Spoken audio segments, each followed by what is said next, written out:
우크라이나 전쟁은 지난주에 극적으로 격화되었습니다. 우크라이나는 전선과 공중 모두에서 작전의 속도를 크게 높였으며 러시아 내부를 크게 자극한 것으로 보입니다.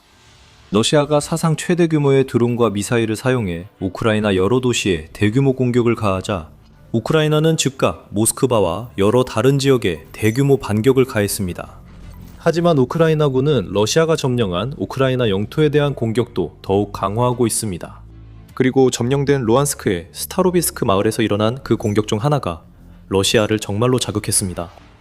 이에 대응해 러시아는 5월에 키이우에 대한 가장 강력한 공격 중 하나를 감행했고 가까운 미래에는 더 강하게 타격하겠다고 위협했습니다.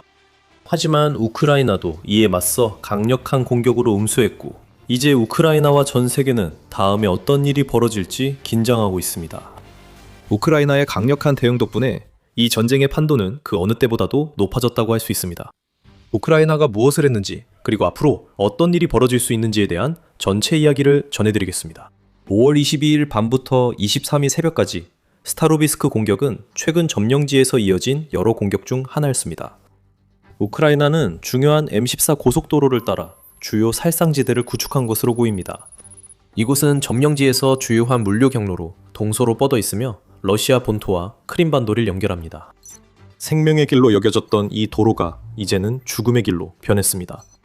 영상에는 수십 대의 군용 차량, 유조차 등 여러 차량이 도로 옆에서 불타거나 타버린 모습이 나옵니다. 러시아에서 R280으로 알려진 이 도로는 너무 위험해져서 흐레손주의 러시아 점령 행정수장인 블라디미르 살도는 도로의 상당 구간에서 화물 차량의 이동을 제한하는 명령을 내릴 수밖에 없었습니다. 하지만 점령지에서의 공격은 분명히 거기서 끝나지 않았습니다. 5월 20일, 우크라이나 무인 시스템 부대 지휘관 로베르트 브로브디가 그의 부대가 점령지 스니즈네 마을의 러시아 드론 조종사 훈련 캠프를 타격했다고 보고했습니다. 그는 최소 65명의 생도와 1명의 교관이 사망했다고 주장했습니다. 다음날 우크라이나 대통령 볼로디미르 젤렌스키는 점령된 우크라이나 헤르손 지역에서 러시아 보안국 본부와 방공 시스템이 또 다른 공격을 받아 거의 100명의 러시아인이 사망하거나 부상당했다고 보고했습니다. 우크라이나 총참모부에 따르면 5월 25일부터 26일 사이에 우크라이나군은 도네츠크주의 오체레티나에 있는 러시아 지휘소와 자포리자주의 베르크니 보크냐 흐리네치아에 있는 지역 지휘소도 공격했습니다. 자포리자주 네스테리안카와 도네츠크주 노보로디브카 근처에서 러시아군이 사용하던 지상통제소도 공격을 받은 것으로 전해졌습니다. 하지만 우크라이나군의 공격은 시작에 불과했습니다. 그들은 도네츠크주 노보파트리아르카 근처 러시아 드론 물류창고, 도네츠크시의 다른 물류창고, 데발체베 근처 철도 유조차를 공격했습니다. 모두 도네츠크주에 있습니다. 우크라이나군은 또한 5월 24일 루안스크주 야스크 근처에 있는 러시아의 1L125, 1L125 요비스브 레이더 기지에 대한 공격도 성공적으로 이루어졌다고 주장했습니다. 서방 언론에는 보도되지 않았지만 러시아 언론은 5월 27일 자포리자 원자력 발전소가 위치한 에네르호다르 마을에 대한 전례 없는 공격이 있었다고 주장하고 있습니다. 발전소의 홍보 담당자인 예브게니아 야시나 씨는 러시아 언론에 최소 50차례의 폭발이 보고되었으며 이로 인해 통신이 두절되고 도시 일부 지역에 전기가 끊겼다고 말했습니다. 분명히 점령지들은 계속해서 공격을 받고 있고 러시아인들도 그 고통을 느끼고 있습니다. 하지만 5월 22일 우크라이나가 루안스크, 스타도비스크 마을을 공격하면서 러시아인들은 더욱 분노했습니다. 그 후 러시아 분위기를 생각하면 이 표현은 과소평가일 수 있습니다. 이번 공격은 여러 면에서 러시아의 부차가 될 수 있습니다. 아마 기억하시겠지만 러시아는 2022년 3월 키이우를 처음으로 진격할 때 키이우 외곽에 위치한 부차 마을을 점령했었습니다. 러시아군이 철수한 후 우크라이나군은 거리와 지하실, 집단 매장지에서 수백 구의 민간인 시신을 발견했습니다. 희생자들은 손이 뒤로 묶이고 머리에 총상을 입은 채 발견되었습니다. 이 사건은 전 세계 분노를 일으키고 우크라이나 지원을 가속화했습니다. 더 중요한 것은 이 사건이 국민 단결과 우크라이나 정부, 군대가 러시아 침공에 맞서 싸울 지지를 모았다는 점입니다. 전쟁 초기에 가장 큰 영향을 미쳤다고 할 수 있습니다. 많은 증거에도 불구하고 러시아는 주장을 부인했습니다. 블라디미르 푸틴 대통령, 세르게이 라브로프 외무장관, 벨라루스의 알렉산드르 루카셴코 대통령 모두 이를 조작된 공격이라 규정했습니다. 이제 스타로비스크에서는 여러 면에서 역할이 바뀌었습니다. 우크라이나는 이 도시 근처에서 러시아 정예 드론 부대 루비콘의 본부를 타격했다고 주장하고 있습니다. 우크라이나 총참모부는 그날 저녁 여러 군사 목표물 중 하나를 공격했다고 밝혔지만 러시아 보도는 달랐습니다. 실제로는 그렇지 않았습니다. 러시아는 이번 공격이 교사 양성대학을 겨냥한 냉혈한 공격이라며 21명 사망과 수십 명 부상을 주장합니다. 러시아 측은 사망자 대부분이 14세에서 18세 사이의 여학생들이었다고 밝혔습니다. 우크라이나 드론이 먼저 여학생들이 자고 있던 기숙사를 공격했고 이후 생존자들과 구조를 시도하던 사람들을 겨냥해 총 16대의 드론이 여러 차례 추가 공격을 가했다고 러시아 측은 주장합니다. 현장 영상에는 루안스크 사범대학교 스탈토빌스크 캠퍼스에서 여러 건물이 파괴된 모습이 담겨 있으며 그 중에는 5층짜리 기숙사 건물, 로 보이는 폐허도 포함되어 있습니다. 러시아가 소집한 유엔 안전보장이사회 회의에서 격렬하고 불쾌한 논쟁이 벌어졌고 덴마크와 라트비아 등 유럽 국가는 러시아 주장을 단호히 거부했습니다. 러시아는 외국 기자들의 현장 방문을 조직했습니다. 외무부에 따르면 BBC, CNN, 그리고 모든 일본 언론은 여러 가지 이유로 초청을 거절했습니다. 러시아 외무부 대변인 마리아 자하로바는 이후 CNN 특파원 닉 패튼월시의 보도를 근거로 CNN이 공격 준비 과정을 촬영했다고 비난했습니다. 그러나 19개국 50명의 기자들이 실제로 방문했다고 전해졌습니다. 촬영된 영상에는 해당 장소에 군사시설이 있다는 명확한 증거가 없습니다. 이 시점에서는 실제로 무슨 일이 있었는지 말하기 어렵습니다. 아마 우리는 결코 알지 못할 수도 있습니다. 하지만 분명한 것은 적어도 우크라이나 전쟁과 관련해서 러시아의 대응이 전례 없는 수준이었다는 점입니다. 러시아 언론은 부차 사태를 연상시키며 이 사건을 대대적으로 보도하고 있습니다. 국민들은 충격과 분노에 휩싸였습니다. 단순히 공격뿐 아니라 우크라이나가 그 비극을 조롱했다고 주장하기 때문입니다. 우크라이나의 러시아 인프라에 대한 공격이 가속화되고 전례 없는 모스크바 공격이 지난주에 발생했으며 경제적 우려가 커지면서 이미 전국, 특히 수도의 분위기는 상당히 악화된 상태였습니다. 하지만 스타로비스크 공격은 어떤 국가적, 심미적 한계를 넘은 것으로 보입니다. 간단히 말해 그들은 피를 원하며 푸틴에게 강경 대응을 요구하는 압박이 몇 단계나 더 거세졌습니다. 푸틴은 이번 공격을 테러라고 했습니다. 그는 그 주변에 군사시설이나 정보기관 시설 또는 관련 기관과 전혀 없었다고 주장했습니다. 따라서 우리의 방공 시스템이나 전자전 시스템 때문에 탄약이 건물을 타격했다는 주장은 전혀 근거가 없습니다. 더욱 불길하게도 러시아 외무부는 5월 22일의 공격이 전쟁을 한계점 너머로 밀어붙였으며 이제 러시아의 인내심이 바닥났다고 경고했습니다. 푸틴은 군에 보복 공격 제안을 제출하라고 지시했으며 곧 보복 공격이 이어졌습니다. 다음날 저녁, 러시아는 지금까지 가장 강도 높은 공격 중 하나를 키이우 등 여러 지역에 가했습니다. 우크라이나 공군은 총 90발의 미사일과 600대의 드론이 탐지됐다고 밝혔습니다. 초기 자료에 따르면 55발의 탄도 및 순항 미사일과 549대의 드론이 격추되거나 요격됐으며 19발의 미사일은 목표에 도달하지 못한 것으로 보인다고 밝혔습니다. 하지만 54곳에서 미사일 16발과 드론 51대가 직접 명중했다고 인정했습니다. 우크라이나 공군 대변인 유리 이그나트는 이 요격률에 반박하는 발언을 했습니다. 심각한 공격이 있었고 미사일 90발과 드론 600대가 대부분 수도로 향했습니다. 그는 이것이 큰 문제라고 했습니다. 유포된 영상에 따르면 도심 상공에서 방공 활동이 거의 없었습니다. 하지만 다른 지역에서는 방공망이 더 성공적이었을 수도 있습니다. 체르카시, 하르키우, 오데사, 폴타바, 수미, 그리고 지토미르. 러시아인들은 러시아 슈퍼무기 오레시니크를 이용한 공격도 최소 한 번 포함한 것으로 보입니다. 젤렌스키는 오레시니크가 키이우 지역의 빌랴 시브카 마을을 타격했다는 지리 정보가 담긴 영상 증거를 확인했습니다. 이 공격 관련 다양한 영상 중 하나는 흥미롭게도 도네츠크시에서 촬영된 것으로 확인됐습니다. 그 영상에 따르면 두 번째 공격은 도네츠크 북부, 즉 도네츠크시에서 동쪽 하르키우주를 거쳐 러시아 벨고로드 지역으로 이어지는 선상 어딘가에서 발생한 것으로 보입니다.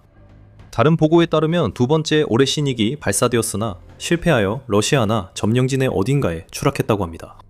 이런 통찰력은 일반 유튜브 군사 채널에서는 볼 수 없습니다. 가장 중요한 소식과 그 이유를 매일 받아보고 싶으시다면 구독 버튼을 눌러주세요.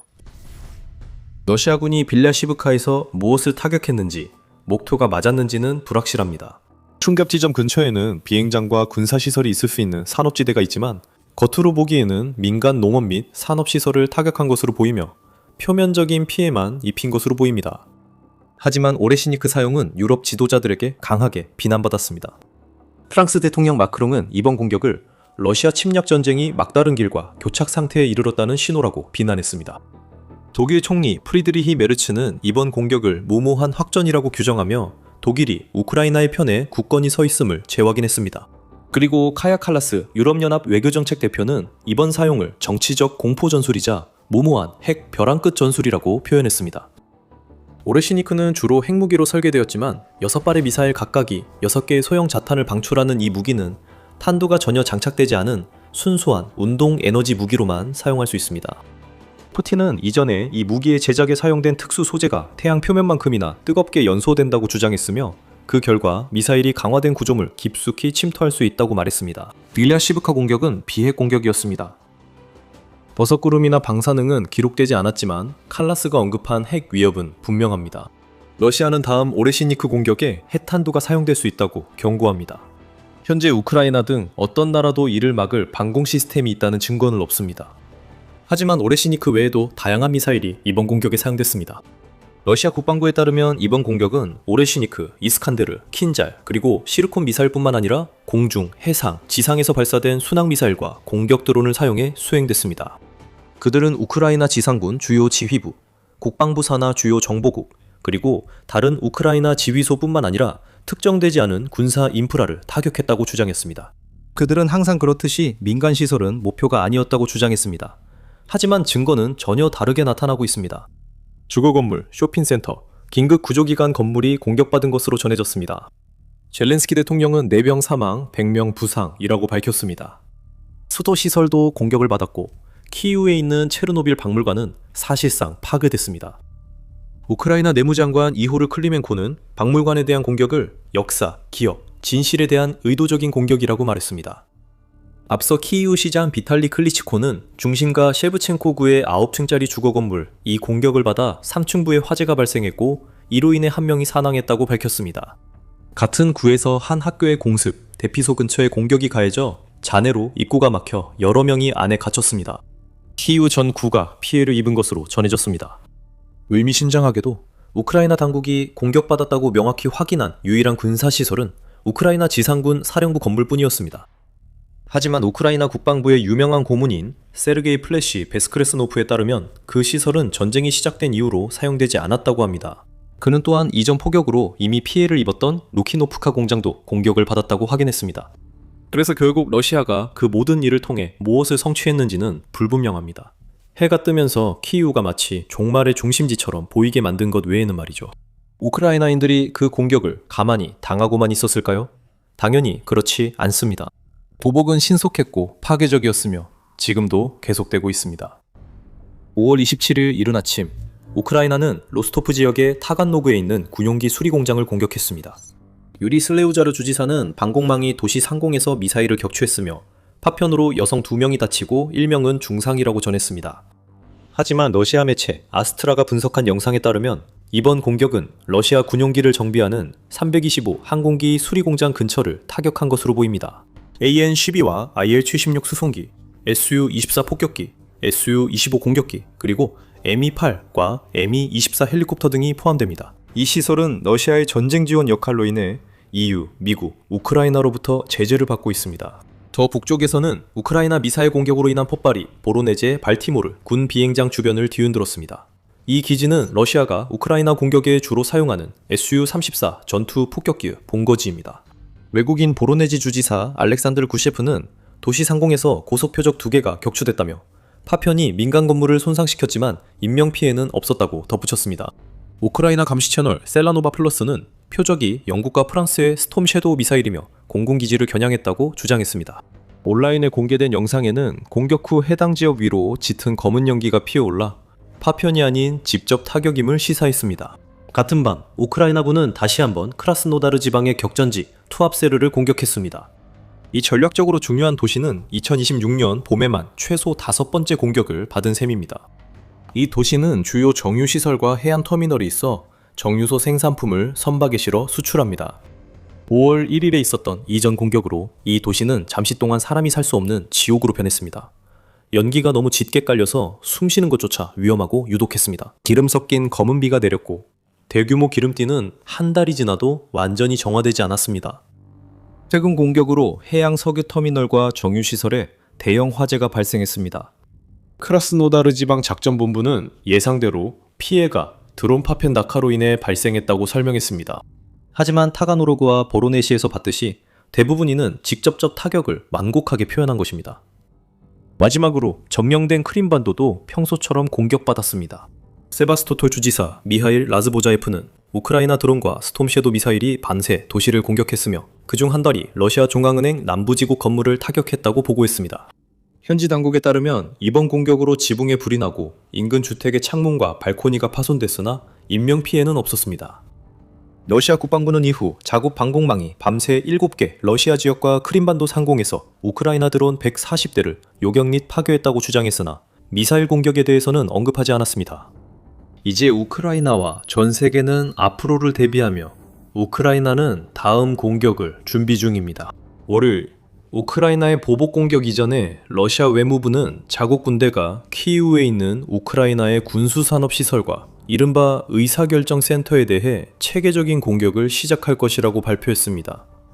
러시아는 외국인과 외교관들에게 도시를 떠날 것을 촉구했고 주민들에게는 군사 및 행정구역을 피하라고 경고했습니다. 미국도 그 여파를 피하지 못했습니다. 경고 직후 러시아 외무장관 세르게이 라브로프는 국무장관 마르코 루비오에게 전화를 걸어 워싱턴이 키이우 주재 미국 대사관의 외교관들을 대피시켜야 한다고 분명하게 말했다고 전해졌습니다. 하지만 그의 경고는 대체로 무시된 듯합니다. 수요일 카야 칼라스는 EU 외교관들이 떠나지 않을 것이라 했고 오직 미국만 대사관 철수를 시작했으나 미국은 이를 즉시 부인했습니다. 미국 대사관은 열려 있습니다. 우리의 운영에는 아무런 변화가 없으며 그와 다르게 보도된 내용은 사실이 아니라고 X에 게시했습니다. 이것은 카야 칼라스의 최근 망언으로 언론과 분석가들의 비판이 더욱 거세지고 있습니다. 유럽 외교관들은 러시아의 강한 경고에도 불구하고 자리를 지키고 있습니다. 이 경고는 키이우 행정구역이 곧 공격받을 수 있음을 시사합니다. 우크라이나 외무장관 안드리 샤브리이는 모스크바의 경고를 뻔뻔한 협박이라며 이런 위협이 우크라이나 수도의 서방 외교관들을 위축시키지 못할 것이라고 했습니다. 유럽연합 우크라이나 대사 카테리나 무라데노바는 대피 요청을 거부하고 서방 외교사절단이 도시에 남겠다고 강조했습니다. 하지만 이런 허세 뒤에는 우크라이나가 러시아의 다음 공격 심각성을 우려한다는 징후가 있습니다. 수요일 우크라이나 분석가 이오르 로마넨코 중장은 러시아가 탄도미사일을 집결하며 약 일주일 내 대규모 공격이 있을 수 있다고 밝혔습니다. 세이프 스카이즈 오버 우크라이나 설립자이자 전 참모총장, 부참모장 이오르 로마넨코 중장은 러시아가 우크라이나의 대탄도미사일 부족을 이용해 탄도미사일 공격을 늘리고 있다고 밝혔습니다. 수요일 볼로디미르 젤렌스키 대통령이 도널드 트럼프 대통령에게 공개 서한을 썼고 이를 우크라이나 주재 미국 대사 올레나 스테파니시나가 의회에 전달했다고 전해졌습니다. 젤렌스키 대통령은 서한에서 우크라이나의 미사일 방어 체계 부족을 밝히며 미국의 패트리엇 미사일의 신속 지원을 요청했습니다. 탄도미사일 방어에 관해서 우리는 거의 전적으로 미국에 의존하고 있습니다. 펄 프로그램에 따른 현재의 지원 속도는 우리가 직면한 위협의 현실과 더 이상 맞지 않습니다. 우크라이나의 영공을 러시아 미사일로부터 지킬 수 있도록 도와주시길 요청합니다. 라고 그는 썼습니다. 트럼프가 이에 대해 답변했는지 또는 어떻게 답변할지는 불분명합니다. 하지만 그동안 러시아 블로거들은 이번 주 공격이 러시아 본공 관련 목표물, 특히 러시아가 우크라이나에 미사일을 발사하는 비행장과 시설에 집중됐다고 지적했습니다. 이들은 이것이 로마넨코 주장처럼 대규모 공격을 막거나 지연시키려는 시도일 수 있다고 추측합니다. 하지만 아무도 생각하고 싶어하지 않는 질문이 있습니다. 그리고 그럴 만한 이유가 있습니다. 푸틴이 전술 핵무기 사용을 승인할까요? 러시아의 강경파들은 최근 전선에서의 좌절, 우크라이나가 러시아 깊숙한 곳까지 아무런 대가도 치르지 않고 공격할 수 있는 능력이 커진 점, 그리고 이제는 스타로빌스크 공격까지 겹치면서 큰 충격을 받았습니다. 그들은 강경한 조치를 요구하지만 러시아가 키이우에 결정적 타격을 가하거나 그 결과에 대응할 재래식 전력을 보유했는지는 논란입니다. 세르게이 카라가노프 교수처럼 외교 국방정책위원회 상임의장 명예직을 맡고 있는 인사들은 오랫동안 푸틴 대통령에게 우크라이나 문제에서 더 강경하게 나설 것을 촉구해왔지만 푸틴 대통령은 이들의 목소리를 대부분 차단해왔습니다. 카라가노프의 메시지가 점점 더 공감받고 있습니다. 그는 러시아의 막대한 핵무기 비축량만으로는 공격을 억제하기 충분하지 않다면 러시아는 억지력을 회복하기 위해 일부를 사용할 수밖에 없다고 주장합니다. 또한 그는 우크라이나 공격만 주장하지 않습니다. 그는 우크라이나를 크게 지원하는 유럽 국가들까지 겨냥하려 합니다. 상징적인 공격부터 시작해서 그 다음에는 아마도 덜 상징적인 공격도 있을 것이라고 그는 러시아 매체 베스티에 말했습니다. 푸틴은 전쟁 중 여러 차례 레드라인을 제시했지만 굴욕적으로도 별다른 대응 없이 그 선들이 넘어가도록 허용해왔습니다. 우크라이나와 지지북들은 매번 기회를 잡아 판돈을 올렸지만 이번엔 뭔가 다르게 느껴집니다. 푸틴이 또 선을 넘을지 아니면 나브로프 말대로 스타도베스크가 진짜 마지막일까요? 러시아가 우크라이나나 그 너머에 실제로 파괴적 공격을 할 의지와 능력이 있다면 서방 세계는 어떻게 반응할까요? 러시아 우크라이나 전쟁에 대한 대부분의 보도는 오로지 전선에만 집중하고 있습니다. 한쪽이 우위를 점하거나 분쟁 지역을 점령했다는 소식이 정기적으로 나오고 분석가들은 각 진영의 영토 획득과 손실에 관한 통계를 면밀히 분석합니다. 하지만 이 전쟁은 전선에서만 벌어지는 것이 아닙니다. 사실 두 번째 전쟁이 헤르손과 크림반도 같은 우크라이나 점령지의 수십 마일 후방 깊숙한 곳에서 벌어지고 있습니다. 이 전쟁은 최전선의 통제권 싸움보다 훨씬 더 중요하다고 할 수 있습니다. 왜냐하면 양측의 장기적인 승리 가능성에 훨씬 더 큰 영향을 미치기 때문입니다. 러시아는 이 전쟁에서 패배 중임이 명확히 드러나고 있습니다. 안전했던 도로들이 이제 지옥 같은 길로 변하고 오랫동안 유지된 보급선들도 끊기고 있습니다. 연결이 끊기고 호송대가 불타고 있으며 드론과 미사일 그리고 아무도 예측하거나 대비할 수 없었던 기습 공격으로 움직임이 억제되고 있습니다. 조금씩 러시아가 전선에 보급하고 거대한 군사기계로 움직이며 이 전쟁을 수행할 수 있는 능력이 우크라이나에 의해 점점 사라지고 있습니다. 이것이 전쟁 뒤의 전쟁입니다. 그리고 이것이 왜 그렇게 중요한지 이해하려면 먼저 현대 분쟁에 관한 황금률을 이해해야 합니다. 전쟁은 반드시 더 많은 탱크나 병력, 기타 자산을 가진 쪽이 이기는 것이 아니라 그 자산들을 효율적으로 이동시키는 기술을 터득한 쪽이 이깁니다. 전설적인 미국 장군 오마 브래들리가 한때 이렇게 말했다고 합니다. 아마추어는 전략을 이야기하고 프로는 군수. 이처럼 오랜 기간 지속된 분쟁에서는 군수가 전체 화력만큼이나 중요합니다. 러시아가 수백 마일에 이르는 전선 지역에서 우크라이나에 대한 압박을 계속 유지하려면 그 지역으로 병력을 안전하게 이동시킬 수 있어야 합니다. 하지만 그것만으로는 부족합니다. 러시아는 무기와 탄약 등 다른 보급품을 운송할 수단도 필요합니다. 수리팀은 탱크와 장갑차가 손상된 곳에 도착할 수 있어야 합니다. 의료팀도 부상당한 병사들을 대피시키기 위해 위험한 지역으로 이동할 수 있어야 합니다. 연료가 계속해서 전선으로 공급되어야 러시아의 돌격 부대가 실제로 차량을 운행하고 공격 계획을 실행할 수 있습니다. 모든 전선 부대 뒤에는 그 부대를 지원하고 유지하기 위한 방대한 복잡한 물류와 보급망이 반드시 존재해야 합니다. 그리고 그 네트워크가 무너지거나 심지어 방해만 받아도 모든 것이 함께 무너집니다. 그 보급선이 없으면 어떤 군대든 극적으로 약해지게 되고 상대방이 반격할 기회가 열리게 됩니다. 이것이 바로 최전선의 교전이나 영토 통제, 통계도 중요하지만 이 전쟁이 더 이상 어느 쪽이 어느 땅을 차지하느냐만의 문제가 아니라는 이유입니다. 전쟁이 5년 차에 들어서며 어느 쪽이 더 오래 작전을 지속하고 버틸 수 있는지가 점점 중요해지고 있습니다. 이 전쟁은 인내 싸움이 되었고 우크라이나도 이를 잘 이해합니다. 우크라이나는 모든 러시아 탱크를 파괴할 필요는 없고 대신 그 탱크들이 움직일 연료를 공급받지 못하게 하면 된다는 것을 깨달았습니다. 모든 러시아 군인을 죽일 필요 없이 보급선만 끊으면 된다는 건 압니다. 그래서 우크라이나는 개별 전장 부대를 공격하는 것에서 벗어나 그 유닛들을 움직이고 연결하는 전체 시스템을 공격하는 쪽으로 전략을 바꿨습니다. 이러한 변화는 결정적인 역할을 할 수 있습니다. 왜냐하면 우리는 역사상 수많은 사례에서 심지어 가장 강력한 군대조차도 군수 지원에 따라 승패가 갈릴 수 있다는 것을 이미 보아왔기 때문입니다. 예를 들어 프랑스의 유명한 황제 나폴레옹 보나파르트는 자신의 대군을 이끌고 러시아로 진군하면서 신속한 승리를 기대했지만 군수 지원이 얼마나 중요한지 뼈저리게 깨달았습니다. 결국 그는 유럽은 물론 세계에서도 보기 드문 강력한 군대를 모았습니다. 하지만 그의 군대가 러시아 깊숙이 들어갈수록 보급선에 더 큰 부담이 가해졌습니다. 결국 그 보급선은 너무 멀리 늘어나 버렸고 결국에는 끊어지고 말았습니다. 식량 보급이 점점 줄어들기 시작했습니다. 전선으로의 탄약 공급도 충분히 빠르지 않았습니다.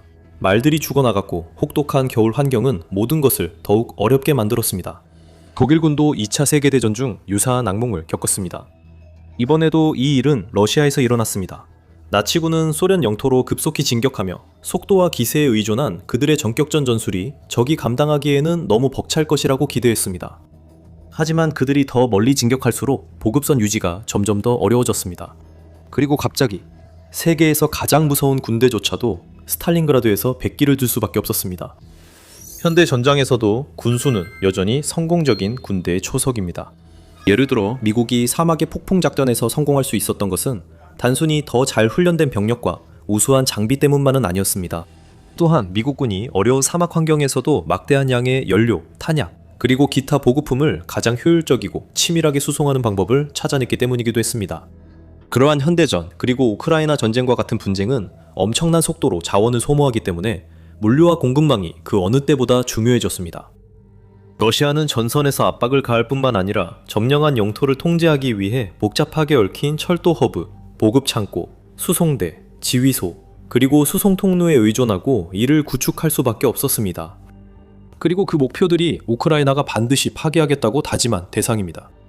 최근 몇 주와 몇 달 동안 점령지 전역은 물론 그 너머까지 러시아가 가장 필요로 하는 물류 거점을 겨냥한 수많은 성공적인 타격이 있었습니다.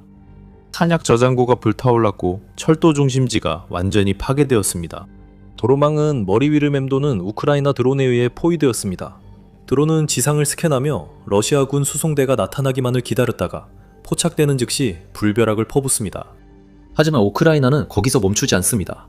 우크라이나 국방장관 미하일로 페도로프가 5월 27일 이른바 물류 봉쇄 작전을 발표하며 압박 수위를 높일 준비가 되어 있다고 밝혔습니다. 페도로프는 자신의 공식 텔레그램 계정에 올린 상세한 게시글에서 이번 작전이 2단계로 진행될 것이며 중간 타격을 확대하고 작전 중심에 있는 러시아 전력을 체계적으로 파괴하는 데 목적이 있다고 밝혔습니다. 우리의 임무는 러시아군의 후방에 대한 압박을 더욱 강화하고 그들이 적극적인 공격 작전을 수행할 수 있는 능력을 박탈하는 것입니다. 물류 봉쇄의 첫 단계는 전적으로 자금 조달에 관한 것입니다. 우크라이나 국방부는 무려 50억 후리브냐를 투입하고 있으며 이 자금은 전선에서 수십 마일 뒤에 있는 러시아의 물류 거점을 타격할 보다 강력한 중거리 타격 무기 구매에 사용될 예정입니다. 이 무기들에는 FP2 호넷, 굴라바 드론 등이 포함되며 이 드론들은 다른 모델보다 더 멀리 이동하고 오래 공중에 머물 수 있습니다. 일부는 최대 200km, 즉 125마일까지 작전 범위를 자랑합니다. 이 드론들은 적진에 진입하면 자체 AI 두뇌를 사용해 지형을 탐색하고 목표물을 식별할 수 있어서 인간 조종사의 안내에 의존하지 않고도 자율적으로 작전을 수행할 수 있습니다. 우크라이나의 더 많은 부대가 곧 이 무기들을 받게 되겠지만 모든 부대가 받는 것은 아닙니다. 페도로프는 국방부가 보상제로 운영하며 우수한 여단만 최신 무기를 쓸 수 있다고 밝혔습니다. 자금은 2포인트 시스템에 따라 가장 효과적인 여단과 부대에 지급됩니다. 이들은 적을 작전 심도에서 파괴하는 데 특화되어 최고의 성과를 보입니다. 첫 부대들은 이미 자금을 받아 조달을 시작했습니다. 이것은 논리적인 결정입니다. 중거리 타격 무기는 저렴한 FPV 드론보다 제작 비용이 더 많이 들고 우크라이나는 무한정 사용할 수 있는 자금이 있는 것이 아니기 때문입니다. 우크라이나는 항상 자원을 효율적으로 활용해 왔으며 가진 자산을 신중하게 사용하여 아무것도 낭비되지 않도록 해왔습니다. 따라서 이런 무기를 제대로 쓰지 못하는 부대에 배분하는 건 의미가 없을 것입니다. 하지만 가장 성과가 좋은 여단에 이 무기들을 배분함으로써 우크라이나는 러시아에 대한 더 성공적인 공격을 가할 가능성을 높이고 그로 인해 러시아의 군수망 봉쇄를 더욱 효과적으로 만들고 있습니다. 페도로프는 이 프로그램의 2단계도 설명했습니다. 우리는 중거리 타격 무기의 대규모 물량 구매를 위해 중앙에서 입찰을 진행하고 있습니다. 공개 입찰은 단순히 속도와 생산 확대에 관한 것만이 아니라 제조업체 간의 경쟁, 부패 위험 최소화, 투명성, 그리고 공공자금의 효율적인 사용에 관한 것이기도 합니다. 다시 말해 첫 번째 단계는 지금 당장의 상황에 관한 것입니다. 적에게 압박을 계속 가하기 위해 무기가 필요한 여단에 무기를 공급하는 것이죠. 반면에 두 번째 단계는 더 장기적인 관점에 관한 것입니다. 이는 국가적 차원에서 시스템을 확장하여 중거리 타격 드론의 생산을 빠르게 늘리고 드론 제조업체 간의 경쟁을 촉진하며 대규모로 조달을 표준화하여 앞으로 몇 달, 몇 년 동안 훨씬 더 많은 무기를 배치할 수 있도록 하는 것입니다. 이것이 왜 중요한지 현장에 미치는 영향 살펴보기 전에 지금 군사 프로그램을 시청 중입니다. 아직 구독하지 않으셨다면 지금이 바로 그때입니다. 페도로프는 우크라이나가 이 프로그램의 혜택을 곧 보게 될 것이라고 예상하며 이르면 이번 여름부터 중거리 타격 능력의 중앙 집중식 조달 결과가 전선에서 체감될 것이라고 언급했습니다. 적들은 이제 전선 밖에서도 안전하지 않다고 느낄 것입니다. 그리고 이미 러시아가 키이우의 중거리 타격 작전으로 인한 치명적인 영향에 시달리고 있다는 강력한 증거가 많이 있습니다. 페도로프가 언급했듯이 러시아군의 전진 대가는 점점 커지고 있습니다. 그는 이어서 2025년 10월까지만 해도 러시아는 1제곱킬로미터의 영토를 점령할 때마다 평균 약 67명의 병력을 잃고 있었다고 설명합니다. 올해 4월에는 그 수치가 거의 3배로 늘어나 1제곱킬로미터당 179명의 손실을 기록했습니다. 장관은 러시아가 월 3만 5천 명 이상 사망 중상 등 기록적 손실을 겪고 있으며 우리는 계속 속도를 높이고 있다고 말합니다. 그는 최근 몇 달 동안 우크라이나가 적의 물류, 창고, 장비, 지휘소, 그리고 보급로를 작전 기피에서 파괴하는 횟수를 4배로 늘렸으며 그 효과가 뚜렷하게 나타나고 있다고 언급합니다. 러시아의 물류가 더 많이 파괴될수록 LBZ 전투 지역에서의 공격도 줄어듭니다. 페도로프는 2가지 주요 이유를 제시합니다. 첫 번째 이유는 우크라이나가 전선에서 멀리 떨어진 목표물에 집중하는 전략으로 전환했기 때문입니다. 두 번째 이유는 러시아가 더 이상 군대의 드론 조종, 상호통신, 전장 기동 관리에 도움을 주던 스타링크 위성 서비스를 사용할 수 없게 된 점입니다. 이 기술을 빼앗긴 러시아군은 전선 살상 구역을 무작정 돌파하며 뒤는 아수라장이 되고 있습니다. 이것은 우크라이나에 점령된 남부 지역, 특히 도네츠크 남부와 자포리자, 헤르손에서 가장 잘 볼 수 있습니다. 그곳에서 러시아는 수년 동안 비교적 적은 수의 보급로에 의존해 왔으며 한때 우크라이나의 고속도로였던 곳을 군사 수송로로 바꿨습니다. 그리고 수년 동안 러시아는 별다른 대가 없이 그렇게 해왔습니다. 그 보급로들은 우크라이나가 현실적으로 지속적으로 타격하기에는 너무 멀리 떨어져 있었습니다. 가끔씩 우크라이나가 드물게 공격을 할 수 있더라도 정기적으로 그렇게 할 수 있는 기술이 없었습니다. 하지만 이제 모든 것이 달라졌습니다. 이제 우크라이나는 해당 기술과 무기를 보유해 이를 효과적으로 사용하고 있습니다. 예를 들어 도네츠크에서 우크라이나의 제1국민방위군단 아조프 여단은 최근 장거리 드론이 러시아의 보급로를 적극적으로 사격 통제하에 두고 있다고 밝혔습니다. 좀 더 구체적으로 말하면 그들은 우크라이나 도시 마리우폴로 이어지는 2개의 주요 도로를 타격하고 있습니다. 그중 한 도로는 동쪽의 러시아 항구 도시 타간록으로 이어지고 다른 도로는 북쪽으로 더 뻗어 도네츠크 지역의 볼로바하로 연결됩니다. 이 경로들은 러시아 본토와 점령된 크림반도로 연결하는 더 큰 육상 통로의 일부를 이루며 그 과정에서 여러 점령 지역을 통과합니다. 이곳은 크렘린이 크림반도로 식량, 탄약 등 보급품을 운송하는 중요한 통로입니다. 다른 경로가 파괴되거나 너무 위험해 지금 더욱 중요합니다. 아조프 여단은 5월 25일 그들의 드론이 실제로 고속도로를 따라 교통 흐름을 스캔하고 러시아군 차량을 식별한 뒤 손쉽게 목표물을 타격하는 영상을 공개했습니다. 아조프는 마리우폴 인근 국경을 순찰합니다. 우크라이나 영토는 러시아군으로부터 자유로워야 합니다. 라고 캡션에 썼습니다. 이를 달성하려면 적의 군수보급 완충지대를 러시아 본토와 점령된 크림반도로 더 가깝게 옮기는 것이 가장 확실합니다. 부대는 점령자들에게 아조프의 지역처럼 안전한 곳은 없을 것이라고 밝혔습니다. 이 증거만 봐도 그들이 옳다는 걸 알 수 있습니다. 우크라이나 드론이 고속도로를 더 많이 순찰하면서 러시아의 도로 이용이 점점 더 위험해질 수 있습니다. 이로써 크렘린은 크림반도로 보급품을 보낼 실질적 선택지가 사라집니다. 우크라이나의 드론과 미사일로 남은 방공망과 군사시설이 파괴되며 크림반도는 심각하게 포위됐습니다. 이런 일은 도네츠크에서만 일어나는 것이 아니라 점령지 전역에서도 벌어지고 있습니다. 비슷한 시기 아조프 부대는 마리우폴 진입 고속도로를 공동 통제했습니다. 또 다른 우크라이나 여단, 정확히는 412여단 또는 네메시스 여단도 러시아 당국이 우크라이나 남부를 가로지르는 주요 보급로 중 하나를 실제로 폐쇄하기로 결정했다는 사실을 밝혔습니다. 크렘린이 노보로시아 노선이라고 부르는 R280 고속도로는 점령된 마리우폴에서 자포리자주의 멜리토폴, 그리고 크림반도의 심페로폴까지 이어집니다.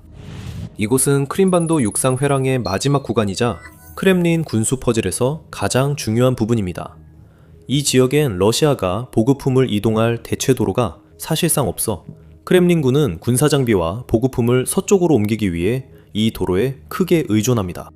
그런데 네메시스 여단이 등장해 지금까지 공개된 적 없는 비밀 신형 공격 드론을 투입하면서 상황이 달라졌습니다.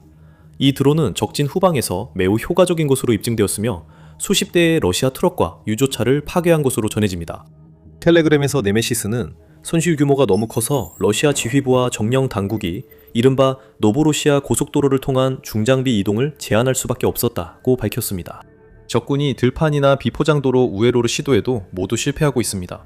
우크라이나 드론은 모든 지형에서 목표를 성공적으로 탐지, 제거하고 있습니다. 이것은 최근 소셜미디어에 퍼진 마리우폴에서 나가는 주요 도로를 보여주는 사진과 영상과도 연결됩니다. 도로를 따라 군용 차량 잔해와 연기가 나는 전차 차체가 늘어서 있습니다. 이 경로들이 이제 러시아인들에게 안전하지 않다는 것이 확실히 증명되고 있습니다. 네메시스 포스트에 따르면 러시아가 보급을 위해 비포장 도로나 오프로드 경로를 이용해도 우크라이나 드론이 어디서든 쉽게 찾아내 파괴합니다. 논리적으로 보면 러시아는 이 모든 상황에 대해 뭔가 조치를 취할 수 있어야 합니다. 러시아는 자신들이 세계에서 두 번째로 강한 군대라고 주장합니다. 또 최첨단 방공 시스템을 자랑합니다. 러시아는 매년 수십억 달러를 군대에 쏟아붓고 있습니다. 하지만 러시아가 통제한다는 보급로들이 빠르게 차량의 무덤이 되고 있습니다. 강경 러시아 민족주의자들과 제트 블로거들이 크렘린에 그 도로들을 따라 그물망이나 다른 대드론 대책 설치를 요구하지만 도로들은 여전히 하늘에서 공격받고 있습니다. 이는 우크라이나가 단순히 도로 자체만을 공격하는 데 집중한 것이 아니라 그 주변에 다양한 방어시설들도 함께 겨냥했기 때문인 것으로 보입니다. 파일글렌 정보회복력센터의 조사관은 최근 올해 3월과 4월에 우크라이나가 러시아 방공망과 전자전 자산에 대한 공격을 300%나 증가시켰으며 총 약 80개의 시스템이 표적이 되었다고 밝혔습니다. 이 중 많은 것은 비싸고 교체도 어렵습니다. 러시아가 방어 시스템을 잃을수록 우크라이나의 재공격이 더 쉬워집니다. 글렌이 말했듯 러시아의 위험한 점은 방공 시스템의 집단적 손실이 연쇄 실패로 이어진다는 것입니다. 각 손실이 우크라이나 드론 공격을 더 효과적으로 만들기 때문입니다. 이것은 멈추지 않습니다. 우크라이나 대통령 볼로디미르 젤렌스키는 5월 5일 X에 이를 확인했습니다. 중거리 타격의 횟수도 크게 증가했습니다. 3월과 비교하면 20km 이상 거리에서의 타격이 2배로 늘었고 2월과 비교하면 4배로 늘었습니다. 앞으로 더 많아질 것입니다. 이것은 우선순위 분야입니다. 그 직접적인 결과로 러시아 부대들은 이미 압박을 느끼고 있습니다. 수십 년 전 나폴레옹의 군대와 나치가 그랬던 것처럼 말이죠. 그들은 탄약고나 지휘소 같은 가장 중요한 자산들을 전선에서 더 뒤쪽으로 옮기기 시작했습니다. 이것은 양날의 검입니다. 한편으로는 이런 장소들을 조금 더 안전하게 지킬 수 있을지도 모릅니다. 하지만 다른 한편으로는 보급품이 더 먼 거리를 이동해야 하기 때문에 물류가 더욱 복잡해집니다. 우크라이나 드론이 더 먼 거리를 이동하게 되며 러시아가 지휘소와 보급 거점을 뒤로 옮겨도 큰 의미가 없을 수 있습니다. 이 모든 것은 곧 키이우에 빠르게 진화하는 무인기 부대에 의해 발견, 파괴될 것입니다. 러시아 언론인들도 위기를 인식하기 시작했습니다. 전쟁 특파원 드미트리 스테시는 조치가 없으면 몇 달 내 군수 지원이 붕괴될 것이라고 경고했습니다. 우크라이나가 노리는 바입니다. 러시아 대통령 블라디미르 푸틴이 2022년에 우크라이나 침공을 명령했을 때 그는 자신의 이른바 특별 군사작전이 성공할 것이라고 확신했습니다. 이유는 쉽게 알 수 있습니다. 푸틴은 더 큰 군대, 더 강한 경제, 그리고 임무를 완수할 수 있는 끝이 없어 보이는 병력과 군사장비를 보유하고 있었습니다.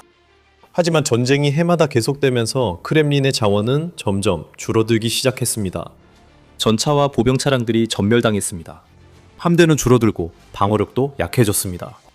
그리고 이제 마침내 푸틴은 아마도 가장 중요한 군사 자원인 인력마저 고갈되고 있습니다. 그리고 헬멧을 쓰고 군화를 신고 두려운 최전선의 사륙지대로 행진하며 조국의 영광을 위해 목숨을 거는 사람들이 없다면 러시아는 이 전쟁에서 승리할 가능성이 전혀 없습니다. 푸틴은 이런 상황을 전혀 예상하지 못했습니다. 전쟁이 시작됐을 때 러시아는 약 90만 명의 현역 병력과 수십만 명의 예비 준군사 인력을 보유한 세계 최대 규모의 군대 중 하나였습니다. 반면 우크라이나 군대는 병력이 20만 명 미만이었습니다. 역사적 추세를 보면 침공군은 여러 가지 이유로 방어군보다 더 많은 사상자를 내는 경향이 있습니다. 그래서 러시아 지휘관들은 어느 정도의 손실은 예상했을 것입니다. 하지만 그들은 앞으로 군대가 겪을 막대한 사상자를 상상하지 못했을 것입니다. 우크라이나가 역경을 극복하며 회복력을 보이자 러시아의 손실이 점차 늘었습니다. 전쟁 초기 단계에서 러시아는 한 달에 수천 명의 사상자를 냈습니다. 2023년에는 그 수치가 약 1만 5천, 2만 명으로 늘었습니다. 2024년에는 3만 명을 돌파했고 연말에는 잠시 4만 명을 넘기기도 했습니다. 2025년에도 비슷하게 첨담한 손실이 이어졌고 월 평균 약 3만 명에 달했으며 이러한 상황은 2026년까지 계속되고 있습니다. 이 수치를 이해하기 쉽게 설명하자면 1979년부터 1989년까지 이어진 소련 아프가니스탄 전쟁 동안 소련은 거의 10년에 걸쳐 총 1만 5천에서 2만 명의 병력을 잃었습니다. 이제 러시아는 매달 더 많은 병력을 잃고 있습니다. 총합으로 보면 러시아는 130만 명이 넘는 사상자를 낸 것으로 추정되며 그중 약 50만 명이 사망했고 거의 100만 명이 더 부상당한 것으로 추정됩니다. 이 수치는 아프가니스탄 전쟁과 두 차례의 체첸 전쟁을 포함해 제2차 세계대전 이후 러시아와 소련이 치른 모든 전쟁의 총 손실보다 5배 이상 많은 수치입니다. 전략국제문제연구소 CSIS에 따르면 러시아는 제2차 세계대전 이후 어떤 주요 강대국보다도 더 많은 손실을 추닥해서 엿전제, 러시아의 드럼도르 정통평출을 시차겸제. 그러나 가장 충격적인 사실은 분쟁 초기 몇 년 동안 이 끔찍한 손실들이 푸틴과 크렘린 측근들에게 감당할 수 있다고 여겨졌다는 점입니다. 수만 명의 러시아군이 시신이 본국으로 돌아가도 중요하지 않았습니다. 형제, 아들, 남편, 아버지들이 대량으로 학살당하거나 평생 지울 수 없는 부상을 입고 있다는 사실도 중요하지 않았습니다. 그것은 중요하지 않았습니다. 군대는 대부분 지역에서 느리지만 전진했고 항상 보충할 신병이 준비되어 있었기 때문입니다. 실제로 러시아군은 전쟁 초기 몇 년 동안 2022년에 부분 동원령과 그 이후 몇 년간의 적극적인 신병 모집 투자 덕분에 오히려 규모가 더 커지기까지 했습니다. 전국의 많은 건장한 남성들이 자발적으로 우크라이나에서 싸우기 위해 입대했습니다. 많은 사람들은 전쟁이 곧 끝나거나 몇 달만 복무하면 집으로 돌아갈 수 있다고 믿었습니다. 많은 사람들이 입대해서 전선에서 멀리 떨어진 비교적 안전한 곳에서 복무하고 쉽게 돈을 벌어 집으로 돌아가 그 대가를 누릴 수 있을 것이라고 착각했습니다. 한편 일부는 협박을 당하거나 사실상 강제로 입대하게 되었는데 러시아 모집 담당자들은 소수민족을 압박하거나 계약서에 서명하지 않으면 추방하겠다고 위협하는 등 매우 비열한 수법을 사용했습니다. 방법은 별로 중요하지 않았습니다.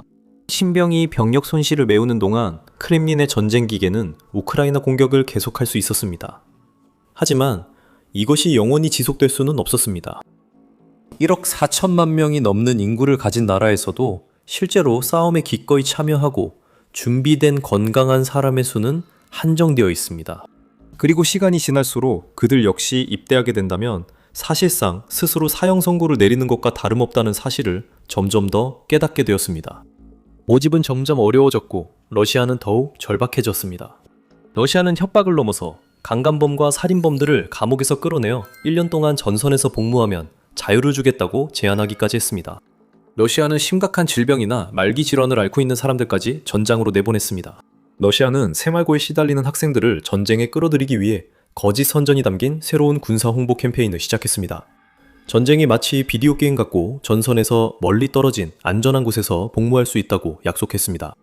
러시아는 학교와 기업에 학생들과 직원들을 적극적으로 찾아내어 군복무 계약서에 서명하게 하라는 명령을 내리기 시작했습니다.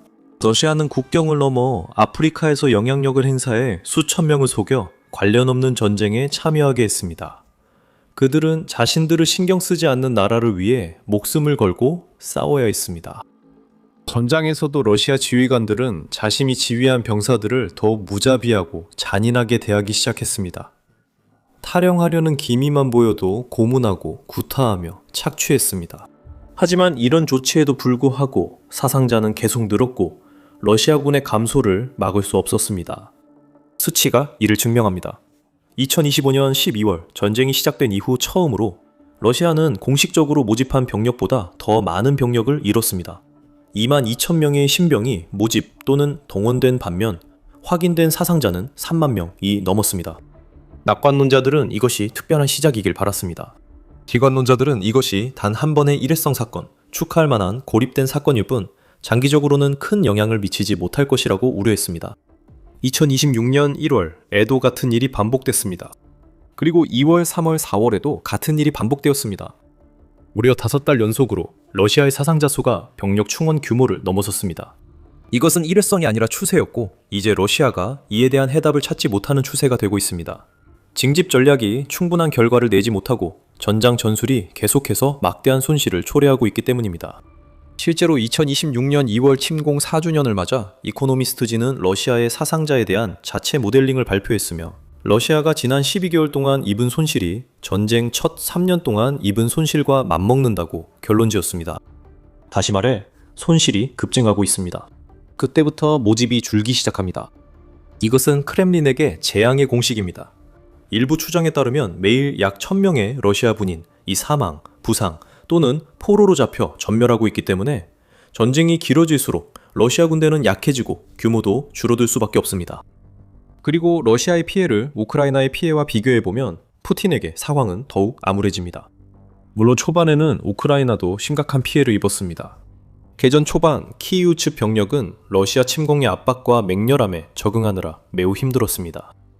여러 방향에서 적이 공격해오자 우크라이나 군인들과 용감한 민간 자원봉사자들은 버텨내기 위해 고군분투했습니다. 2023년에 있었던 우크라이나의 반격 실패 역시 큰 시련이었고 이로 인해 많은 전사자와 부상병이 나왔습니다. 하지만 전쟁이 이어지자 우크라이나는 피해를 줄이는 방법을 찾았습니다. 우크라이나는 드론 전쟁으로 전환하고 있습니다.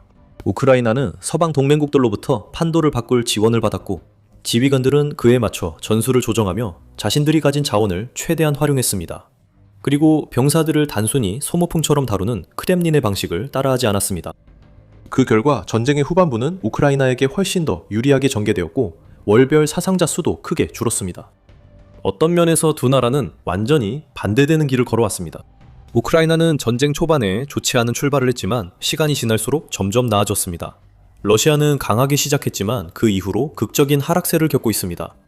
그렇다면 이 모든 것이 전쟁의 다음 단계에 어떤 의미가 있을까요? 그 이야기에 들어가기 전에 아직 더 많은 내용이 남아 있습니다. 만약 이 군사 프로그램에서 유익함을 얻고 계시다면 구독하는 것을 잊지 마세요.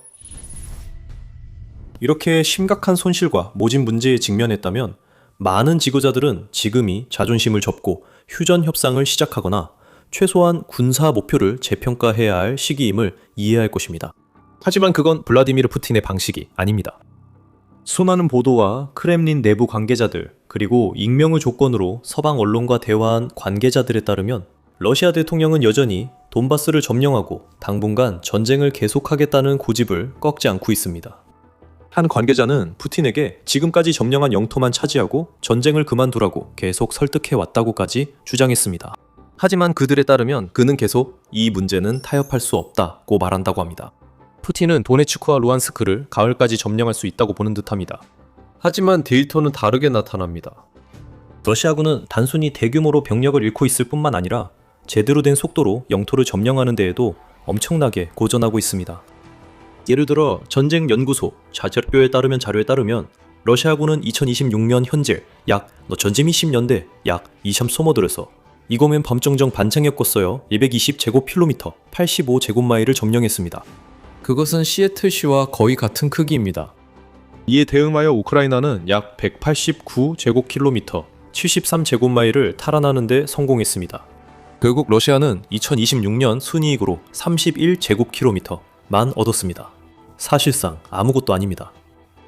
그리고 가장 나쁜 점은 러시아가 그 아무것도 아닌 것을 위해 터무니없이 비싼 대가를 치렀다는 것입니다. 일부 추정에 따르면 올해 들어 지금까지 도네츠크 지역에서 러시아가 점령한 1제곱킬로미터마다 300명 이상의 러시아 군인이 사망하거나 중상을 입었다고 합니다. 그리고 사망자 수가 실제로 부상자 수보다 훨씬 더 많아지고 있습니다.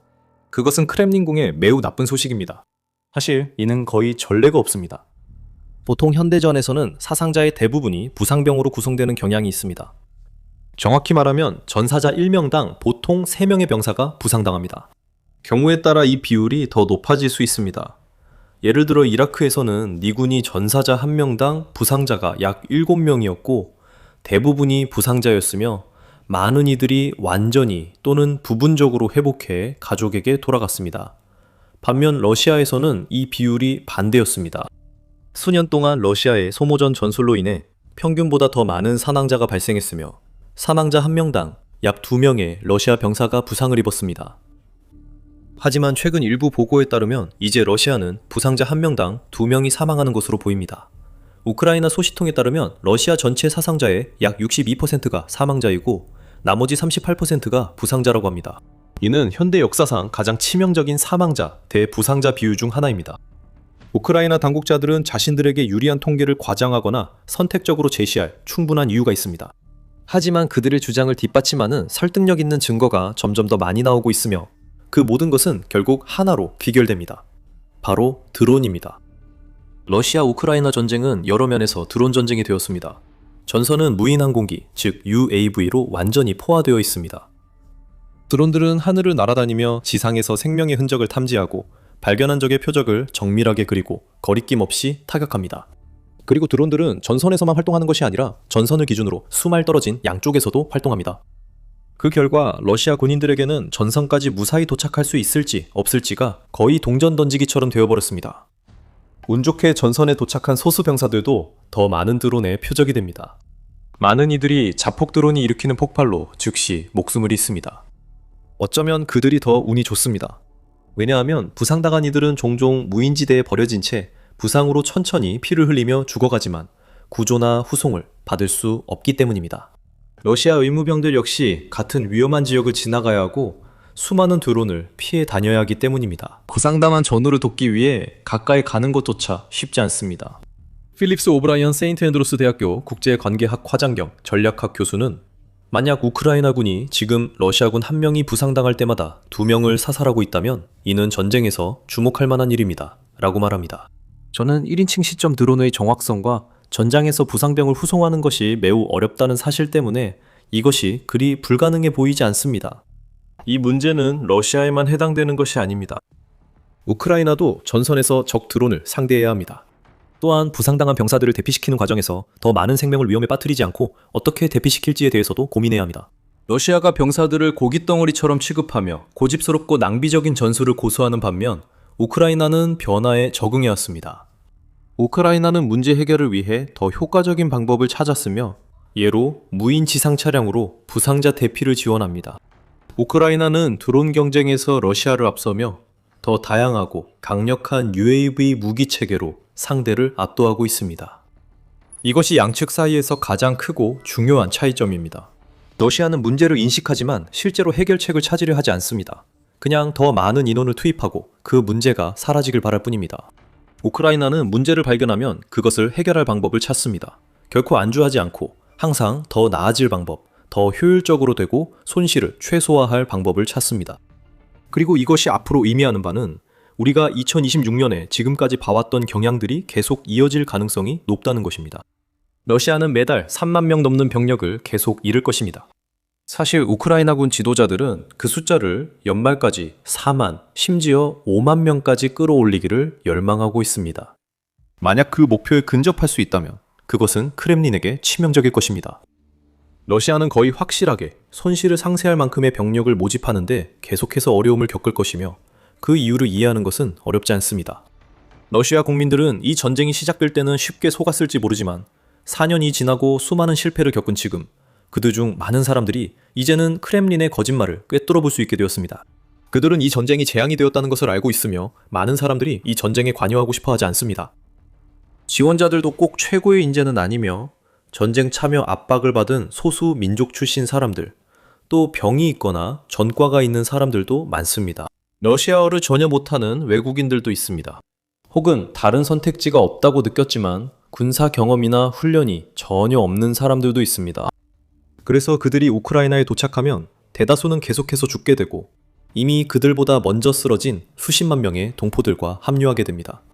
그 결과 러시아 군대는 점점 더 작아지고 약해질 것이며 대중의 극심한 분노를 불러일으킬 대규모 동원령 같은 방법 외에는 푸틴이 그 쇠퇴를 막을 방법이 없습니다. 푸틴의 인기가 급락하고 있는 상황에서 그는 더 이상 대중의 분노를 살 위험을 감수할 수 없으며 이로 인해 그는 진퇴양난에 빠져 뚜렷한 탈출구가 없는 상태에 놓이게 됩니다. 군대가 약해질수록 전선에서의 진격은 계속 정체되고 멈춰설 가능성이 높으며 수천 명의 목숨을 잃는 대가로 겨우 아주 작은 땅만 점령하게 될 것입니다. 이로 인해 우크라이나군이 이를 활용할 기회가 생길 수도 있습니다. 적이 약해질수록 우크라이나군은 영토 탈환이 쉬워지고 러시아군을 더 밀어내 푸틴의 올해 말 돈바스 완전 점령 희망을 꺾을 수 있습니다. 동시에 우크라이나도 여러 문제가 있다는 점을 주목해야 합니다. 런던 킹스 칼리지 전쟁학 교수인 로렌스 프리드먼은 최근 러시아의 문제들이 커지고 있지만 우크라이나 역시 심각한 문제들을 안고 있다고 말했습니다. 가장 큰 문제는 키이우가 병력 모집에 여전히 실패해 전선이 허술해지고 주로 드론 감시에 의존한다는 점입니다. 양측 모두 병력 모집에 어려움을 겪고 있어 우크라이나가 필요한 병력을 확보하지 못하면 전선에서 성과를 내기 어려울 수 있습니다. 그러나 전체적으로 러시아는 우크라이나보다 훨씬 더 많은 문제를 안고 있습니다. 러시아의 손실은 막대합니다. 진전은 더딥니다. 경제는 위기에 처해 있습니다. 지도부는 혼란에 빠져 있습니다. 동맹국들은 러시아를 버렸습니다. 그리고 이 모든 것을 책임지고 있는 블라디미르 푸틴 본인은 점점 더 현실과 동떨어져 보입니다. 푸틴의 국민 50만 명, 이미 목숨을 잃었고 그는 수십만 명을 더 희생시키는 것에 대해 아무런 거리낌도 없어 보입니다. 남은 질문은 러시아 국민들이 이 상황을 얼마나 더 견딜지입니다. 2025년 여름, 전 세계 군사 전문가들은 러시아가 우크라이나와의 전쟁에서 곧 매일 밤 1000대 이상의 장거리 드론을 적에게 발사할 수 있을 것이라고 추측했습니다. 독일 국방부 기획 및 지휘 참모장 크리스티안 프로이딩 소장, 우크라이나 모인 시스템 부대장 로버트 브로브디 소령, 그리고 전쟁연구소 모두 러시아가 11월까지 이 수치에 도달할 수 있다고 추측했습니다. 하지만 그 위협은 현실이 되지 않았습니다. 오히려 반대의 일이 일어났습니다. 밤마다 장거리 공격 횟수를 극적으로 늘린 것은 러시아가 아니라 우크라이나였고 공경에 처한 러시아 대통령 블라디미르 푸틴에게 중대한 시련이 닥칠 수도 있습니다. 우크라이나가 5월 16일과 17일에 모스크바와 13개 다른 지역을 대규모로 공격한 것은 러시아 수도를 겨냥한 가장 크고 중대한 공격 중 하나였습니다. 이번 공격은 많은 러시아인들에게 전쟁을 집으로 끌어들였고 정권에는 앞으로를 예측하려는 움직임을 촉발시켰습니다. 더 크고 훨씬 더 빈번한 공격의 위협이 있습니다. 우크라이나 대통령 볼로디미르 젤렌스키의 장거리 제재가 모스크바에 소란을 일으킨 방식과 앞으로의 영향에 대해 설명하겠습니다. 프로딩과 브로브디는 수개월 내에 1000대의 러시아 드론, 이 매일 밤 우크라이나를 공포에 몰아넣을 것이라는 그들의 예측이 크게 과장된 것으로 드러났다는 사실에 만족감을 느낄 것입니다. 러시아는 그 숫자를 단 한 번 달성했다고 볼 수 있을 뿐입니다. 5월 14일과 15일 밤, 러시아는 우크라이나를 향해 1560대가 넘는 드론을 발사했으며 공격의 대부분은 5월 14일 밤 사이에 이루어졌습니다. 야간 공격 드론 수는 1월 이후 늘었지만 밤마다 1000대에는 한참 못 미칩니다. 1월에는 평균 143대가 발사되었고 2월에는 평균 180대, 3월에는 197대, 4월에는 240대가 발사되었습니다. 5월에는 1일 평균이 약 185대로 떨어질 것으로 보이며 러시아는 현재 드론을 비축하고 있는 것으로 보입니다. 매일 밤 공격하기보다 덜 자주 대규모 공격을 하려는 것입니다. 하지만 그것은 원래의 예측과는 거리가 멉니다. 특히 반대로 우크라이나의 장거리 타격은 비약적으로 증가하고 있기 때문입니다.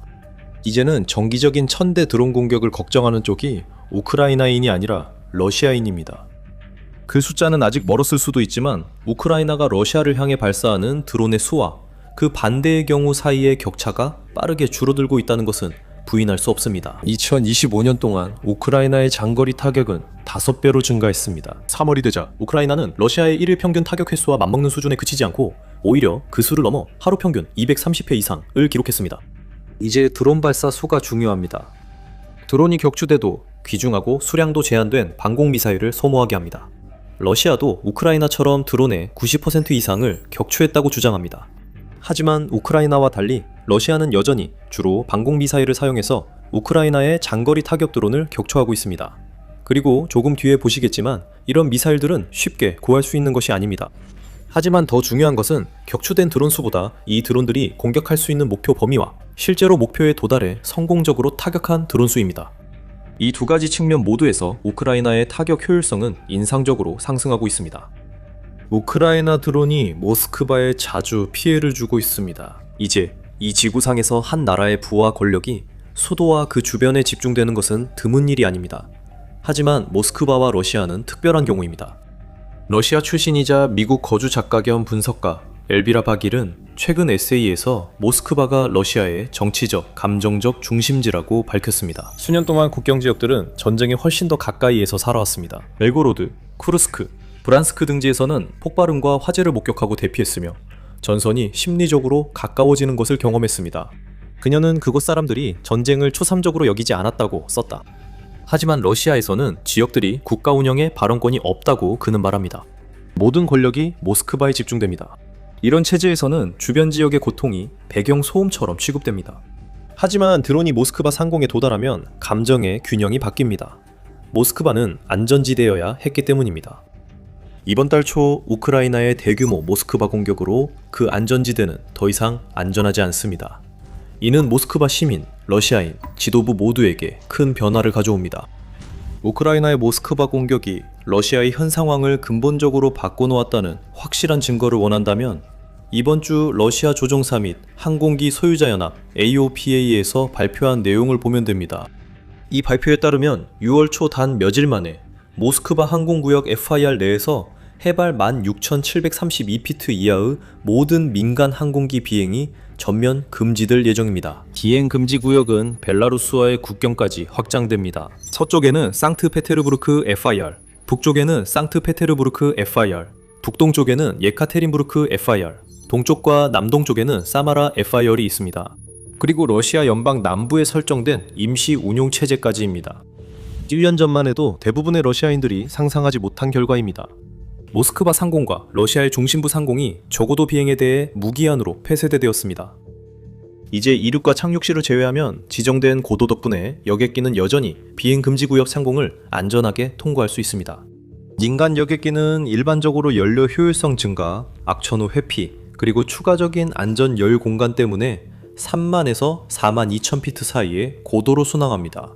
하지만 비행 금지 구역은 이런 비행기를 제한하려는 목적이 아닙니다. 비행 금지 규정의 예외는 실제로 공항을 오가는 정기 및 전세 여객기 운항에 대해 제공됩니다.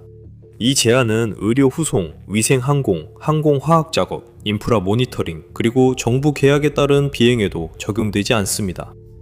이 조치는 러시아 방공망이 우크라이나 드론을 효과적으로 격추하도록 하늘을 정리하는 데 목적이 있습니다. 우크라이나 드론은 보통 16,700피트 이하로 비행합니다.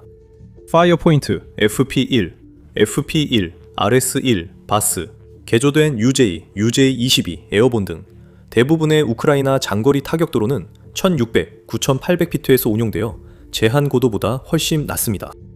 이렇게 낮은 고도로 비행하면 드론이 레이더를 피하고 S400, S300과 같은 고고도 방공 시스템을 회피할 수 있습니다. 이로 인해 러시아는 판치르와 토르 같은 단거리 시스템과 시각적 탐지에 더 많이 의존할 수밖에 없으며 이러한 방법들은 드론 군집에 대해 훨씬 덜 효과적입니다. 이것은 러시아의 큰 문제입니다. 러시아의 다층 방공 시스템이 약화됐고 우크라이나의 반복 공격으로 더 약해지기 때문입니다. 약화된 방공 시스템 문제는 러시아만의 문제가 아닙니다. 우크라이나 전쟁에서 얻은 가장 중요한 교훈 중 하나는 미국의 패트리엇 시스템, 독일의 아이리스-T, 그리고 러시아의 S300과 S400 같은 전통적인 방공 시스템이 드론 방어 시스템으로는 현실적이지 않다는 점입니다. 이런 시스템들은 미사일 한 발 생산에 수십만, 수백만 달러가 드는 고가 장비입니다. 이 미사일들은 생산에 시간이 많이 듭니다. 수십만 달러에서 수백만 달러가 드는 미사일을 사용해서 생산 비용이 수만 달러에 불과하고 한 달에 수백 대씩 대량 생산할 수 있는 드론을 격추하는데 무기 비축분을 소모하는 것은 현실적으로 불가능합니다. 미국과 이스라엘의 이란 전쟁은 이 딜레마를 더 분명히 했습니다. 패트리어트 시스템은 러시아 미사일 공격에 효과적임이 입증됐으며 우크라이나 대공 방어망에서 핵심 역할을 하고 있습니다. 에피퓨리 작전 이전에도 우크라이나는 패트리어트 미사일을 충분히 비축하기 위해 필요한 PAC-2와 PAC-3 미사일의 수량을 확보하는데 이미 어려움을 겪고 있었습니다. 오늘날 우크라이나는 얻을 수 있는 모든 미사일을 간신히 확보하려 애쓰고 있습니다. 5월 초 우크라이나 공군 대변인 유리 이그나트는 현재 특정 부대와 포대의 발사대가 절반 정도만 남았으며 이것도 완곡한 표현일 뿐이라고 밝혔습니다. 우리는 공군 문제로 인해 미사일이 부족한 상황에 처하게 되었습니다. 그는 우크라이나가 나삼스와 아이리스-T 시스템용 미사일을 동맹국에 한 번에 10발만 요청해야 했다고 말했습니다. 러시아가 2025년 우크라이나에 700발 넘는 미사일을 발사한 것으로 문제의 심각성을 알 수 있습니다. 러시아도 같은 문제가 있지만 우크라이나만큼 심각하지는 않습니다. 러시아는 우크라이나보다 적은 장거리 미사일만 방어해왔기 때문입니다. 우크라이나가 네튠, 플라밍고 등 신형 미사일 생산을 늘리면 상황은 분명 달라질 것입니다. 하지만 이런 점에서 러시아는 비교적 수월했으며 원한다면 S-300과 S-400 미사일을 우크라이나 드론에 발사할 수 있었습니다. 하지만 한 발당 30만 달러에서 400만 달러에 이르는 미사일을 훨씬 저렴한 드론에 발사하는 것은 장기적으로 우크라이나나 미국 혹은 그 누구에게도 지속 가능하지 않습니다. 우크라이나는 이 문제에 적응하기 위해 국내에서 다양한 대드론 시스템을 개발했고 미국, 독일, 영국, 스웨덴과 같은 파트너 국가에서 개발 중인 수많은 시스템의 인큐베이터 역할도 하고 있습니다.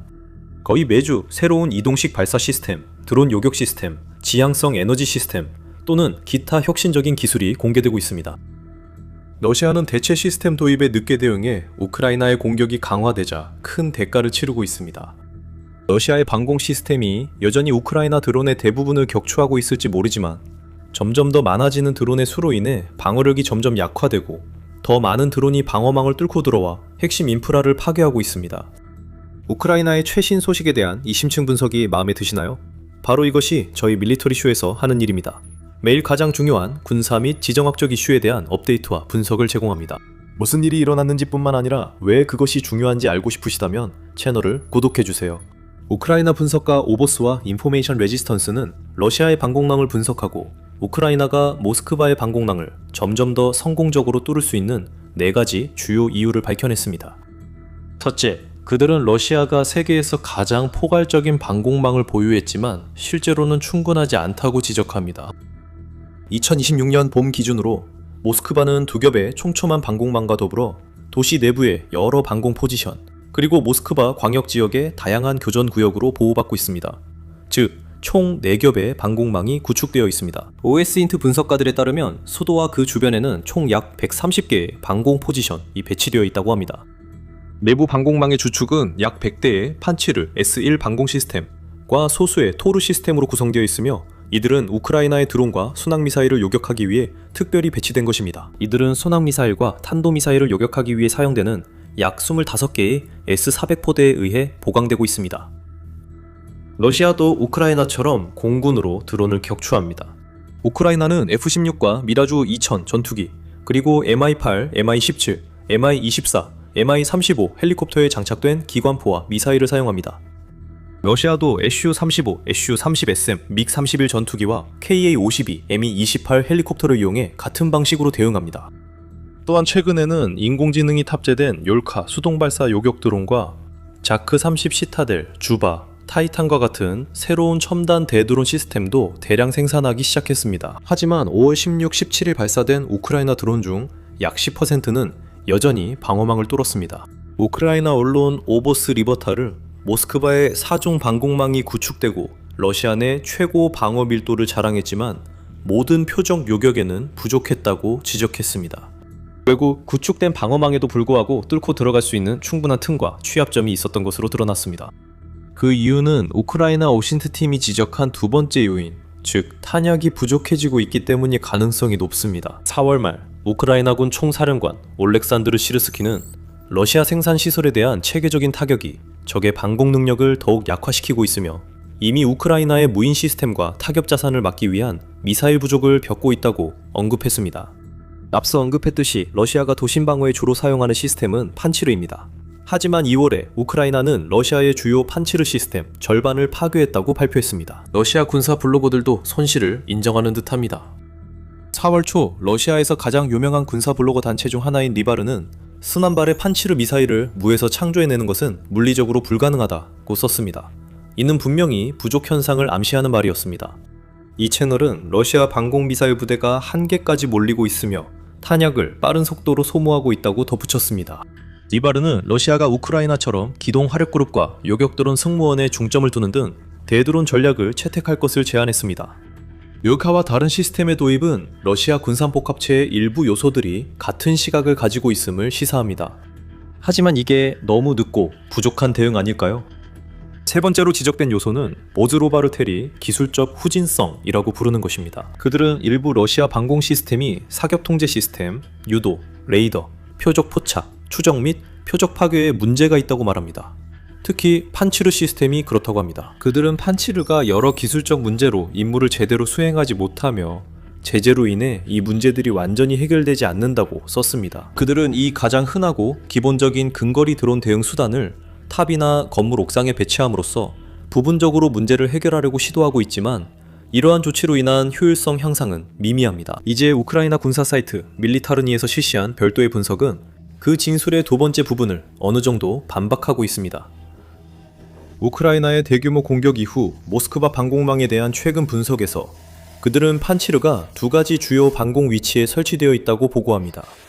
콘크리트 진입로가 있는 흙둑과 크레인으로 시스템을 들어올려 배치하는 금속 타워입니다. 이 시스템을 높이 올리면 레이더 수평선이 넓어지고 적어도 소형 표적 탐지와 요격 능력이 향상된다고 합니다. 이것이 실제로 효율성 향상에 도움이 되었는지는 아직 확실히 판단하기 어렵습니다. 리바르는 판치르가 비효율적이라는 주장에 반박합니다. 지난해 6월 리바르는 특별 군사작전 SMO 이전에는 모두가 그들을 비판했다고 썼습니다. 전투 경험을 반영한 개선 후 이 시스템은 매우 효과적이게 되었으며 어쩌면 러시아에서 가장 성공적인 방공 시스템일 수도 있고 공격 드론도 격추하고 있습니다. 그들은 판치르의 새로운 미사일 구성, 즉 드론 군집 대응을 위해 특별히 설계된 48개의 미니 미사일 탑재와 판치르 SMD 변형 도입을 효율성 향상의 증거로 지적합니다. 이것은 고정된 목표물을 보호하기 위해 유사한 소형 미사일을 사용하는 시스템의 미니 버전이라고 전해집니다. 이러한 발전이 기술적 후퇴처럼 보이진 않지만 새롭고 드문 시스템들의 실제 성능은 여전히 미지수입니다. 한 가지 확실한 것은 우크라이나가 러시아가 보유한 방공 시스템의 수를 체계적으로 줄이고 있다는 점입니다. 이것이 바로 아부즈라 아보스로베텔이 언급한 네 번째 요인이라고 합니다. 러시아 점령군은 매달 수십 대의 방공 유닛을 잃지만 생산 가능한 유닛 수는 제한적입니다. 손실에 대한 보상은 손실 자체의 수준에 비해 심각하게 뒤처지고 있으며 매달 러시아의 방공 자산은 점점 더 줄어들고 있다고 리바르가 썼습니다. 우크라이나군 자료가 이를 뒷받침합니다. 오신트 분석가 카일 글렌이 우크라이나의 공식 통계를 분석한 결과 1월부터 3월 말까지 우크라이나는 지대공 미사일 시스템과 레이더 시스템을 포함해 85대의 방공 장비를 타격했습니다. 이는 2025년에 기록된 소모율을 거의 3배에 달합니다. 글렌은 이번 증가가 이전 3개월과 비교해 약 240%에 달한다고 언급했습니다. 그에 따르면 이 사실이 2026년에 우크라이나의 장거리 타격 효과가 증가한 것을 거의 확실하게 설명해줍니다. 한편 킬 연구소는 2025년 초 기준으로 러시아가 매달 중장거리 방공 시스템 4기와 단거리 방공 시스템 14기를 생산했다고 추정했습니다. 러시아는 그해 S-400 부품 생산을 늘렸지만 러시아의 고급 방공 시스템이 생산 속도보다 더 빠르게 파괴되고 있다는 것은 분명합니다. 이 모든 것을 보면 러시아인들이 우크라이나 드론 1000대가 매일 모스크바를 공포에 몰아넣을 가능성에 공황 상태에 빠지기 시작하는 이유가 분명해집니다. 하지만 심리적 측면도 있고 장기적으로 더 파괴적일 수 있습니다. 바기 씨는 모스크바 공격이 푸틴이 자신들을 보호할 수 있다는 러시아인들의 믿음을 깨트렸다고 주장합니다. 그녀는 모스크바에 전쟁 지지자가 많다고 말합니다. 그들은 전쟁에 반대하지 않을 수 있지만 당황해 설명을 요구할 수 있습니다. 그들은 방공망 실패, 공항 마비, 사전 경고 부재, 그리고 영상이 공개됐는데도 관계자들이 통제 중이라 한 이유를 물을 수 있습니다. 권위주의 체제는 먼 곳의 평범한 사람들 고통보다 이런 것을 더 중시합니다. 바기 씨는 크렘린이 체제 주변의 불안을 무시할 수 없다고 썼습니다. 바기 씨는 이번 공격들이 러시아가 승리 중이라는 러시아 선전의 환상을 깨트렸다고 말합니다. 전쟁이 멀리 있을 때는 이 환상이 통했지만 모스크바 드론 공격은 잔혹한 모순을 만든다고 그녀는 쓴다. 러시아가 이긴다면 왜 모스크바가 공격당하나요? 우크라이나가 실패한 국가라면 어떻게 핵 보유국 수도까지 도달하죠? 군대가 매일 전진하고 있다면 왜 러시아 내부의 석유시설, 비행장, 공장, 공항이 공격 대상이 되고 있는 걸까요? 올가 씨는 우크라이나 드론의 모스크바 타격이 군사적 망신 그 이상이라고 주장합니다. 이것은 신화의 근간을 공격하며 평범한 러시아인들이 자신들이 듣는 내용과 당국, 그리고 이전에 결코 흔들리지 않았던 푸틴 본인의 위치와 이미지를 의심하게 합니다. 바기 씨의 지적처럼 모스크바에 대한 공격이 안전하지 않다는 인식이 확산되면 푸틴 정권이 무너질 수 있고 러시아가 더 치명적인 대응을 할 수도 있습니다. 이것은 기본적인 심리입니다. 두려움이 클수록 더 많은 보호를 원하고 보호라고 여기는 것의 비합리성도 커집니다. 현재 바기 씨 언급처럼 러시아의 우크라이나 심장부 공격이 심해지지만 전쟁 종식 협상 요구로 이어지지 않고 있습니다. 정반대입니다. 모스크바는 물론이고 전국적으로 분위기가 일반 시민들과 엘리트들 모두 사이에서 훨씬 더 강경해진 것으로 보이며 이 모든 것이 핵 대결로까지 확산될 위험이 점점 커지고 있습니다. 세르게이 카라가노프 교수와 같은 강경파 인사들은 러시아가 우크라이나에 전술 핵무기를 몇 발 투하함으로써 억지력을 회복해야 한다고 오랫동안 주장해왔습니다. 그것이 나토와의 전면적인 핵전쟁을 초래할지 아니면 실제로 어떤 형태로든 억지력을 회복할 수 있을지는 논란의 여지가 있습니다. 최근 그가 우크라이나를 위한 드론 생산에 관여한 유럽 국가들에 대한 타격을 촉구하고 있다는 점은 분명합니다. 먼저 그는 그 국가들을 재래식 무기로 타격해야 한다고 말합니다. 만약 그것으로도 그들이 정신을 차리지 않는다면 그 다음에는 핵무기를 사용해야 한다고 주장합니다. 카라가노프는 평범한 학자가 아닙니다. 1980년대부터 소련과 러시아 대통령에게 조언했으며 푸틴 측근을 제외하면 러시아에서 가장 영향력 있는 인물 중 하나입니다. 그는 푸틴보다 더 강경한 입장 때문에 푸틴의 측근에서 멀어지게 되었습니다. 2년 전만 해도 대부분의 러시아 엘리트들은 푸틴의 점진적인 접근 방식을 지지했습니다. 하지만 이제 그는 자신의 견해가 명백한 다수를 차지한다고 주장합니다. 박이의 예측대로 러시아 언론과 소셜미디어를 보면 대중들도 비슷한 분위기인 것 같습니다.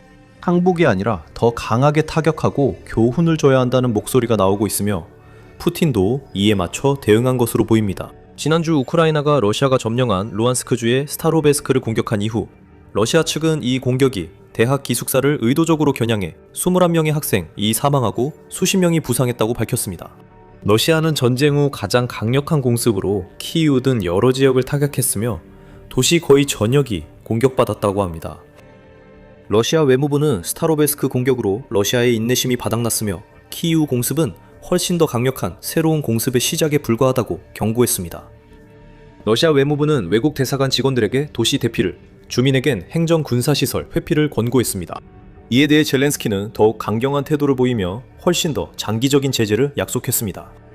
러시아가 허세를 부리고 있는 것인지, 우크라이나를 심각하게 약화시킬 만한 재래식 전력을 가지고 있는 것인지, 아니면 푸틴이나 그가 축출될 경우 그의 후임자가 정말로 빨간 버튼을 누를 의지가 있는지는 아직 두고 봐야 합니다. 크렘린이 우크라이나의 붕괴가 불가피하다는 주장을 계속 내세우고 있지만 전장의 현실은 전혀 다른 이야기를 하고 있습니다.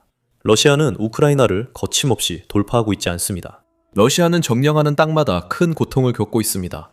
현재의 진격 속도로 러시아가 도네츠크를 점령하려면 150만 명의 병력을 소모해야 하고 우크라이나 전역을 점령하려면 183년이 걸릴 것입니다. 이기는 건 잊어버려, 푸틴. 네가 필연적이라고 주장하는 러시아의 승리를 직접 보려면 이제 냉동 캡슐을 준비해야 할 때인 것 같군, 푸틴. 먼저 우리는 도네츠크로 간다. 푸틴이 오랫동안 노려온 도네츠크는 우크라이나 침공 이후 계속 전투의 중심에 있었다. 이제 푸틴은 2026년 이 도네츠크가 함락되는 해인 것처럼 행동하고 있다. 그의 본 공세는 러시아가 도네츠크주를 점령하는 데 방해가 되는 요새화된 도시 방어선에 집중되고 있다. 러시아는 승리를 확신한 나머지 도네츠크가 속한 돈바스 지역에서 5월 말까지 우크라이나군이 전부 철수하라는 명령까지 내렸다. 러시아의 행동만 보면 도네츠크가 곧 함락될 것이라는 푸틴의 주장에 동의할 수도 있다. 하지만 그 허세 뒤에는 어두운 비밀이 있다. 도네츠크 함락까지는 아직 멀었고 러시아가 이 지역을 점령하려면 군 전체 이상의 병력이 필요하다. 4월 20일 유엔 안전보장이사회 회의에서 우크라이나의 유엔 상임대표 안드리 멜니크가 블라디미르 푸틴이 도네츠크에서 그토록 숨기고 싶어하는 진실을 밝혔다. 푸틴이 우크라이나의 철수와 양보를 요구하는 동안 그는 엄청난 속도로 경력을 잃고 있으며 도네츠크를 무력으로 점령하기 전까지 훨씬 더 많은 병력을 잃어야 할 것이다. 멜니크는 안보리에서 이 잔혹한 전쟁 논리에 따르면 도네츠크 지역 전체를 군사적으로 점령하기 위해 푸틴은 최소한 150만 명 이상의 병사를 더 죽음으로 내몰아야 할 것이라고 말했다. 그는 러시아가 우크라이나의 도네츠크 철수를 주장하는 것은 터무니없다고 했다. 아직 우크라이나가 지키는 약 6,000제곱킬로미터 영토가 남아있기 때문이다. 그 6,000제곱킬로미터에는 수십만 명의 우크라이나 민간인들이 살고 있으며 우크라이나가 영토를 양도하라는 어떤 요구도 이 무고한 사람들을 우크라이나가 소중히 여기는 모든 것을 파괴하려는 야만적인 러시아 정권에 넘기는 것과 다름없다. 수치는 충격적이지만 계산이 맞는 걸까? 멜리크에 따르면 맞다. 더 나쁜 점은 150만 명이 과소평가된 수치일 수 있다는 것이다. 곧 이유를 설명하겠다. 먼저 멜리크의 수치를 사용해보자. 우크라이나 유엔 대표는 간단한 계산으로 150만 명 수치를 산출했다. 러시아가 점령해야 할 도네츠크 지역은 약 6,000제곱킬로미터 남아있다. 멜리크에 따르면 현재 러시아는 점령한 1제곱킬로미터마다 254명의 병사를 잃고 있다고 한다. 6천에 254를 곱하면 152만 4천 명의 사상자가 나온다. 멜리크는 러시아의 도네츠크 손실을 오히려 과소평가했다. 추가로 2만 4천 명의 사상자는 결코 무시할 수 없는 숫자다. 러시아가 수년 동안 우크라이나에서 매달 그보다 더 많은 러시아인의 목숨을 기꺼이 희생해 왔다고 해도 말이다. 하지만 여기서 푸틴의 상황은 더 악화된다. 1제곱킬로미터 획득에 254명 손실도 충격적이지만 도네츠크에서 실제 손실은 더 많을 수 있다. 이는 4월 15일 RBC 우크라이나가 우크라이나 국방장관 미하일로 페도로프의 발언을 인용해 보도한 내용이다. 페도로프는 우크라이나 땅 한 미터마다 적이 엄청난 대가를 치르게 하고 있으며 러시아가 1제곱킬로미터마다 254명을 잃고 있다고 주장했다. 도네츠크 지역에서는 적이 평균적으로 1제곱킬로미터마다 428명의 병력을 잃고 있다. 그 인용문에서 느끼셨나요? 1제곱킬로미터당 254명의 병력은 우크라이나 전체 평균입니다. 도네츠크에서는 그 수치가 428명으로 훨씬 높습니다. 점령이 1제곱킬로미터마다 이만큼의 병력이 목숨을 잃고 있어 멜리크가 유엔에 공유한 수치에 큰 영향을 주고 있습니다. 우크라이나가 푸틴이 도네츠크를 점령할 때까지 같은 소모율을 유지하면 러시아의 도네츠크주 점령 사상자는 150만 명이 아니라 256만 8천 명이 됩니다. 또 다른 100만 명 이상의 사망자가 그 명단에 추가되는 셈입니다. 모두 푸틴의 도네츠크 집착이라는 재단에 희생된 것입니다. 어떻게든 도네츠크에서 러시아에게 이미 명백한 재앙이었던 일이 겉으로 보이는 것보다 훨씬 더 심각할 수 있습니다. 지역 평균 수치가 우크라이나의 도네츠크 양도 주장에 큰 타격을 입혔습니다. 이 모든 것에 대해 좀 더 맥락이 필요하다면 여기서 최선의 시나리오조차도 러시아가 지금까지 우크라이나 전쟁에서 입은 사상자 수를 2배 이상 늘린다는 것을 의미합니다. 푸틴이 전면 침공을 시작한 시점부터 4월 22일까지 우크라이나는 러시아가 132만 명이 넘는 병력을 잃었다고 말합니다. 페도로프의 수치가 맞다면 도네츠크가 한낱될 때쯤 러시아의 사상자 수는 거의 3배에 이를 것입니다. 러시아 사상자가 2배로 늘어난다는 점에 주목해봅시다. 그럼 러시아가 도네츠크를 점령하려면 기존 사망자 외에 4년이 더 걸린다는 건가요? 꼭 그렇진 않습니다. 러시아 사상자가 2배로 늘었지만 지난 4년간 러시아의 우크라이나 진격 속도는 매우 느려졌습니다. 문제를 더 악화시키는 것은 우크라이나가 평방킬로미터당 러시아의 더 높은 사상자 비율을 입히고 있다는 점입니다. 이를 보여주기 위해 우리는 러시아의 2025년 성과를 살펴볼 수 있습니다. BBC에 따르면 러시아는 2025년에 우크라이나의 4,700 평방킬로미터를 점령하는 데 성공했습니다. 우크라이나군 최고사령관인 알렉산드르 시르스키는 러시아가 그 성과를 얻기 위해 거의 42만 명의 병력을 잃었다고 말합니다. 좀 더 단순하게 계산해보면 이는 평방킬로미터당 89.3명의 사상자 비율이 된다는 뜻입니다. 도네츠크 지역의 사상자 비율은 그보다 3배에서 5배까지 높습니다. 이것에서 우리가 알 수 있는 것은 러시아가 도네츠크에서 완전히 속도가 느려져서 이 지역을 점령하는데 4년이 더 걸릴 것이라는 이야기가 아니라는 점입니다. 오해 마세요. 속도 저하가 분명히 있으며 이는 푸틴이 지금 떠안고 있는 거대한 도네츠크 문제를 더 키웁니다. 하지만 여기서 실제로 일어나고 있는 일은 러시아가 전쟁 중 어느 때보다도 평방킬로미터당 더 많은 병력을 잃고 있다는 것입니다. 러시아가 도네츠크에서 계속 압박하고 푸틴도 멈출 기미가 없습니다. 그가 원하는 이른바 외교적 해법을 얻지 못한다면 전쟁연구소 ISW에게 따르면 러시아가 푸틴의 최대 목표를 결국 무너뜨리는 데에는 2027년 말 어쩌면 2028년까지 걸릴 가능성이 높습니다. 그러니까 거의 4년은 아닙니다. 약 2년 정도에 최소 150만 명의 사상자를 내고 러시아가 2025년 전체에 점령한 지역보다 겨우 1300제곱킬로미터 더 큰 우크라이나의 일부를 차지하는 것입니다. 푸틴에게는 결코 좋은 계산이 아닙니다. 이 모든 수치가 보여주는 것은 푸틴이 도네츠크에서 큰 딜레마에 직면해 있다는 것이고 그는 도네츠크를 무력으로 점령하겠다는 자신의 위협을 실제로 실행하지 않고 이 문제를 해결하려고 점점 더 절박해지고 있다는 사실입니다. 이 모든 수치가 푸틴의 우크라이나 나머지 지역을 점령하려는 야망에 대해 시사하는 바도 있습니다. 하지만 그 모든 내용을 더 깊이 파헤치기 전에 여러분은 지금 밀리터리 쇼를 시청하고 계십니다. 앞으로도 다양한 내용이 준비되어 있으니 유익하다면 구독해주세요. 자, 도네츠크입니다. 이곳은 푸틴에게 약간의 골칫거리입니다. 러시아 지도자 푸틴은 절박해져 우크라이나의 도네츠크와 돈바스 양도를 더 강하게 요구하고 있습니다. 이러한 요구는 새로운 것이 아닙니다. 협상이 시작된 이래로 푸틴의 최대주의적 평화조약 요구의 일부였으며 또한 평화선언을 위한 협상이 타결되지 못하게 막아온 주요 걸림돌이기도 했습니다. 그러나 지금 푸틴이 우크라이나의 도네츠크 철수를 요구하는 모습에서 더 급하고 불안해 보입니다. 멜리크는 유엔 안전보장 이사회 연설에서 이유를 밝혔습니다. 그는 현재 러시아는 도네츠크 지역의 20% 이상을 통제하지 못하고 있습니다. 이곳은 푸틴이 우크라이나에 싸움 없이 항복하라고 최후 통첩한 영토입니다. 이것은 협박입니다. 라고 말했습니다. 우크라이나 유엔 대사는 러시아의 현재 사상자 발생률이 실제로 무엇을 의미하는지에 대해 흥미롭게 지적했습니다. 그는 1939년에서 40년 사이에 벌어진 소련과 핀란드 간의 겨울전쟁을 예로 들었습니다.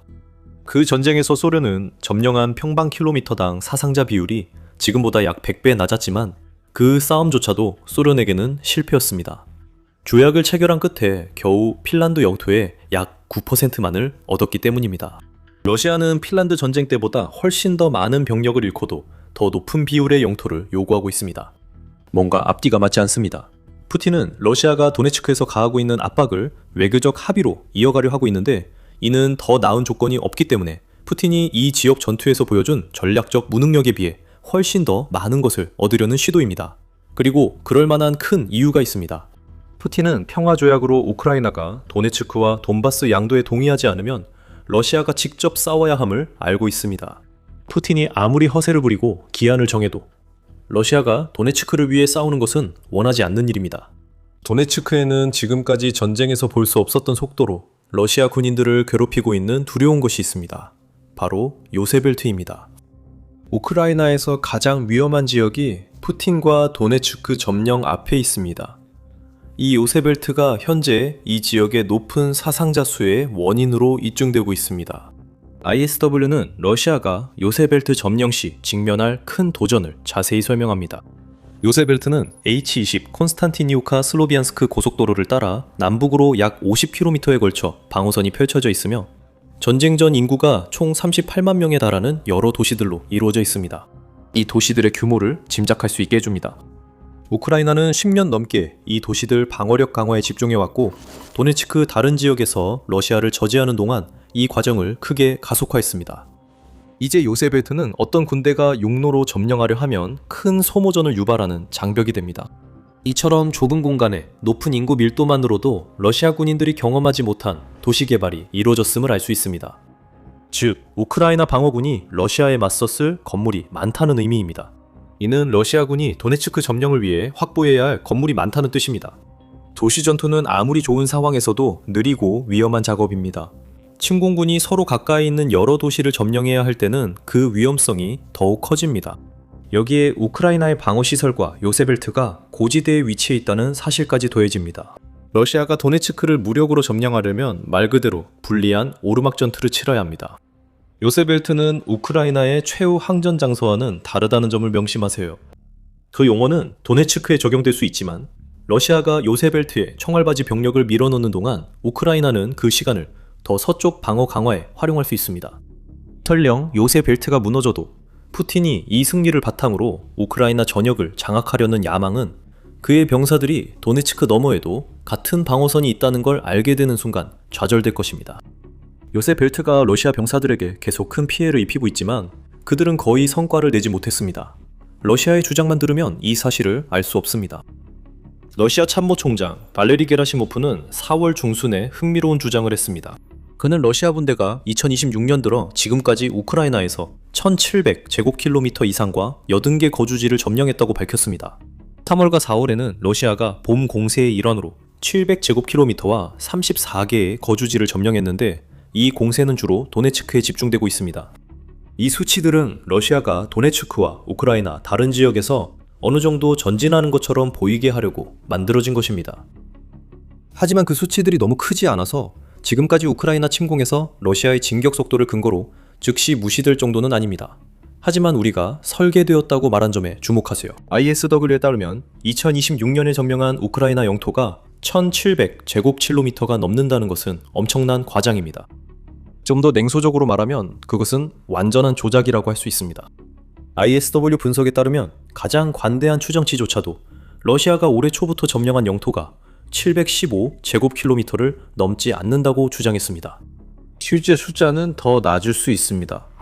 ISW가 오픈소스 데이터를 이용해 집계한 자체 집계에 따르면 러시아는 2026년 현재까지 우크라이나 영토 381.5제곱킬로미터와 13개 정착지만을 점령하는 데 그쳤습니다. 또한 3월 한 달에만 거의 60제곱킬로미터를 잃는 등 손실도 발생했는데, 이는 러시아의 이미 더딘 진격 속도가 우크라이나의 반격으로 인해 더욱 악화되고 있음을 보여줍니다. 푸틴이 실제로 이런 수치를 보는지는 알 수 없지만 게라시모프 등이 전달하는 조작된 수치들만으로도 크렘린 내부의 절박함을 불러일으키기에 충분합니다. 이로써 러시아가 우크라이나의 도네츠크 양도를 집요하게 요구한 이유가 밝혀집니다. 이것은 러시아가 우위에 있는 입장에서 요구하는 게 아닙니다. 푸틴과 그의 측근들은 느린 진전 속도와 그 진전을 이루기 위해 감수해야 하는 막대한 인명 피해를 보고 있으며, 실제로 그렇게 하겠다고 위협하고 있지만 도네츠크를 무력으로 점령하는 것을 피하기 위해 할 수 있는 모든 일을 하고 있습니다. 이것은 기본적으로 푸틴이 우크라이나에게 우크라이나가 이기고 있는 싸움을 포기하라고 말하는 것입니다. 러시아 지도자의 절박함이 이미 드러나고 있습니다. 우크라이나가 도네츠크를 내줄 의사가 없자 푸틴은 러시아가 싸움을 계속하겠다고 선언하면서도 자신의 목적을 위해 러시아 올리가르이들에게 자금을 대달라고 애원하고 있습니다. 이는 민주주의 수호재단 FDD에 따르면 푸틴이 3월에 러시아의 일부 비즈니스 엘리트들과의 회의에서 러시아의 부자들에게 기여를 요청했다고 4월 1일에 보도했습니다. 푸틴은 사업주들이 이익을 사업에 사용하려는 유혹을 받아선 안 된다고 말했다고 전해집니다. 그들은 전쟁 자금을 대는 국가 예산에 기부해야 한다고 했습니다. 놀랍게도 그 제안은 실제로 통했다고 합니다. 술레이만 카리모프라는 유명한 올리가르이가 12억 3천만 달러를 내놓았고, 다른 올리가르이들도 기부에 동의했다고 합니다. 하지만 사실대로 말하면 푸틴은 우크라이나 전쟁으로 러시아를 파산 직전까지 몰아 지금 여기저기서 돈을 구걸하고 있습니다. 또한 돈바스 지역에는 다른 마감 시한이 있습니다. 우크라이나 정보총국 부국장 바딤 스키비츠키에 따르면 러시아는 9월까지 점령을 계획하고 있습니다. 러시아가 아무리 그렇게 주장해도 소용없습니다. 우리가 이 영상에서 공개한 모든 수치를 보면 이번 마감 시한은 정중하게 말해 허황된 꿈에 불과하다고 할 수 있습니다. 좀 덜 정중하게 말하면 푸틴은 제정신이 아닌 것 같아요. 이제 푸틴의 우크라이나 침공이 러시아에 얼마나 헛된지 보여줄 또 다른 수학적 계산이 남았습니다. 러시아의 침공 범위를 도네츠크 지역을 넘어 확장하면 러시아는 여전히 우크라이나의 약 80%를 더 점령해야 합니다. 푸틴은 우크라이나가 돈바스를 넘기면 러시아가 멈출 것이라 주장하지만 실제로는 우크라이나 전체를 원함이 분명합니다. 그는 그것을 얻을 때까지 멈추지 않겠지만 결국 어쩔 수 없이 멈추게 될 것입니다. 전쟁이 계속된다면 푸틴은 러시아가 우크라이나를 지배하는 미래를 보기도 전에 이미 죽어 있을 것입니다. 멜리크도 이를 지적합니다.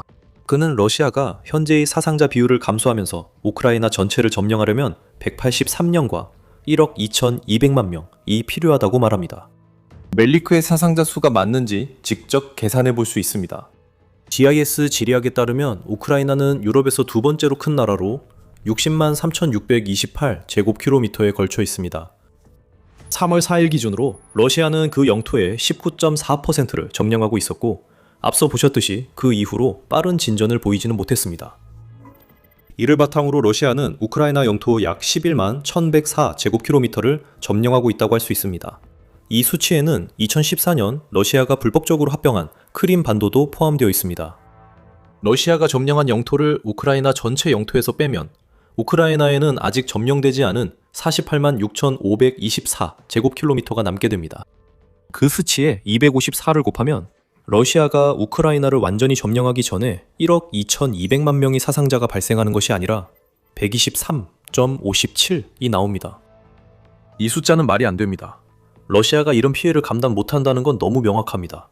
다만 183년이라는 시간도 고려해야 합니다. 푸틴, 당신은 이미 73세입니다.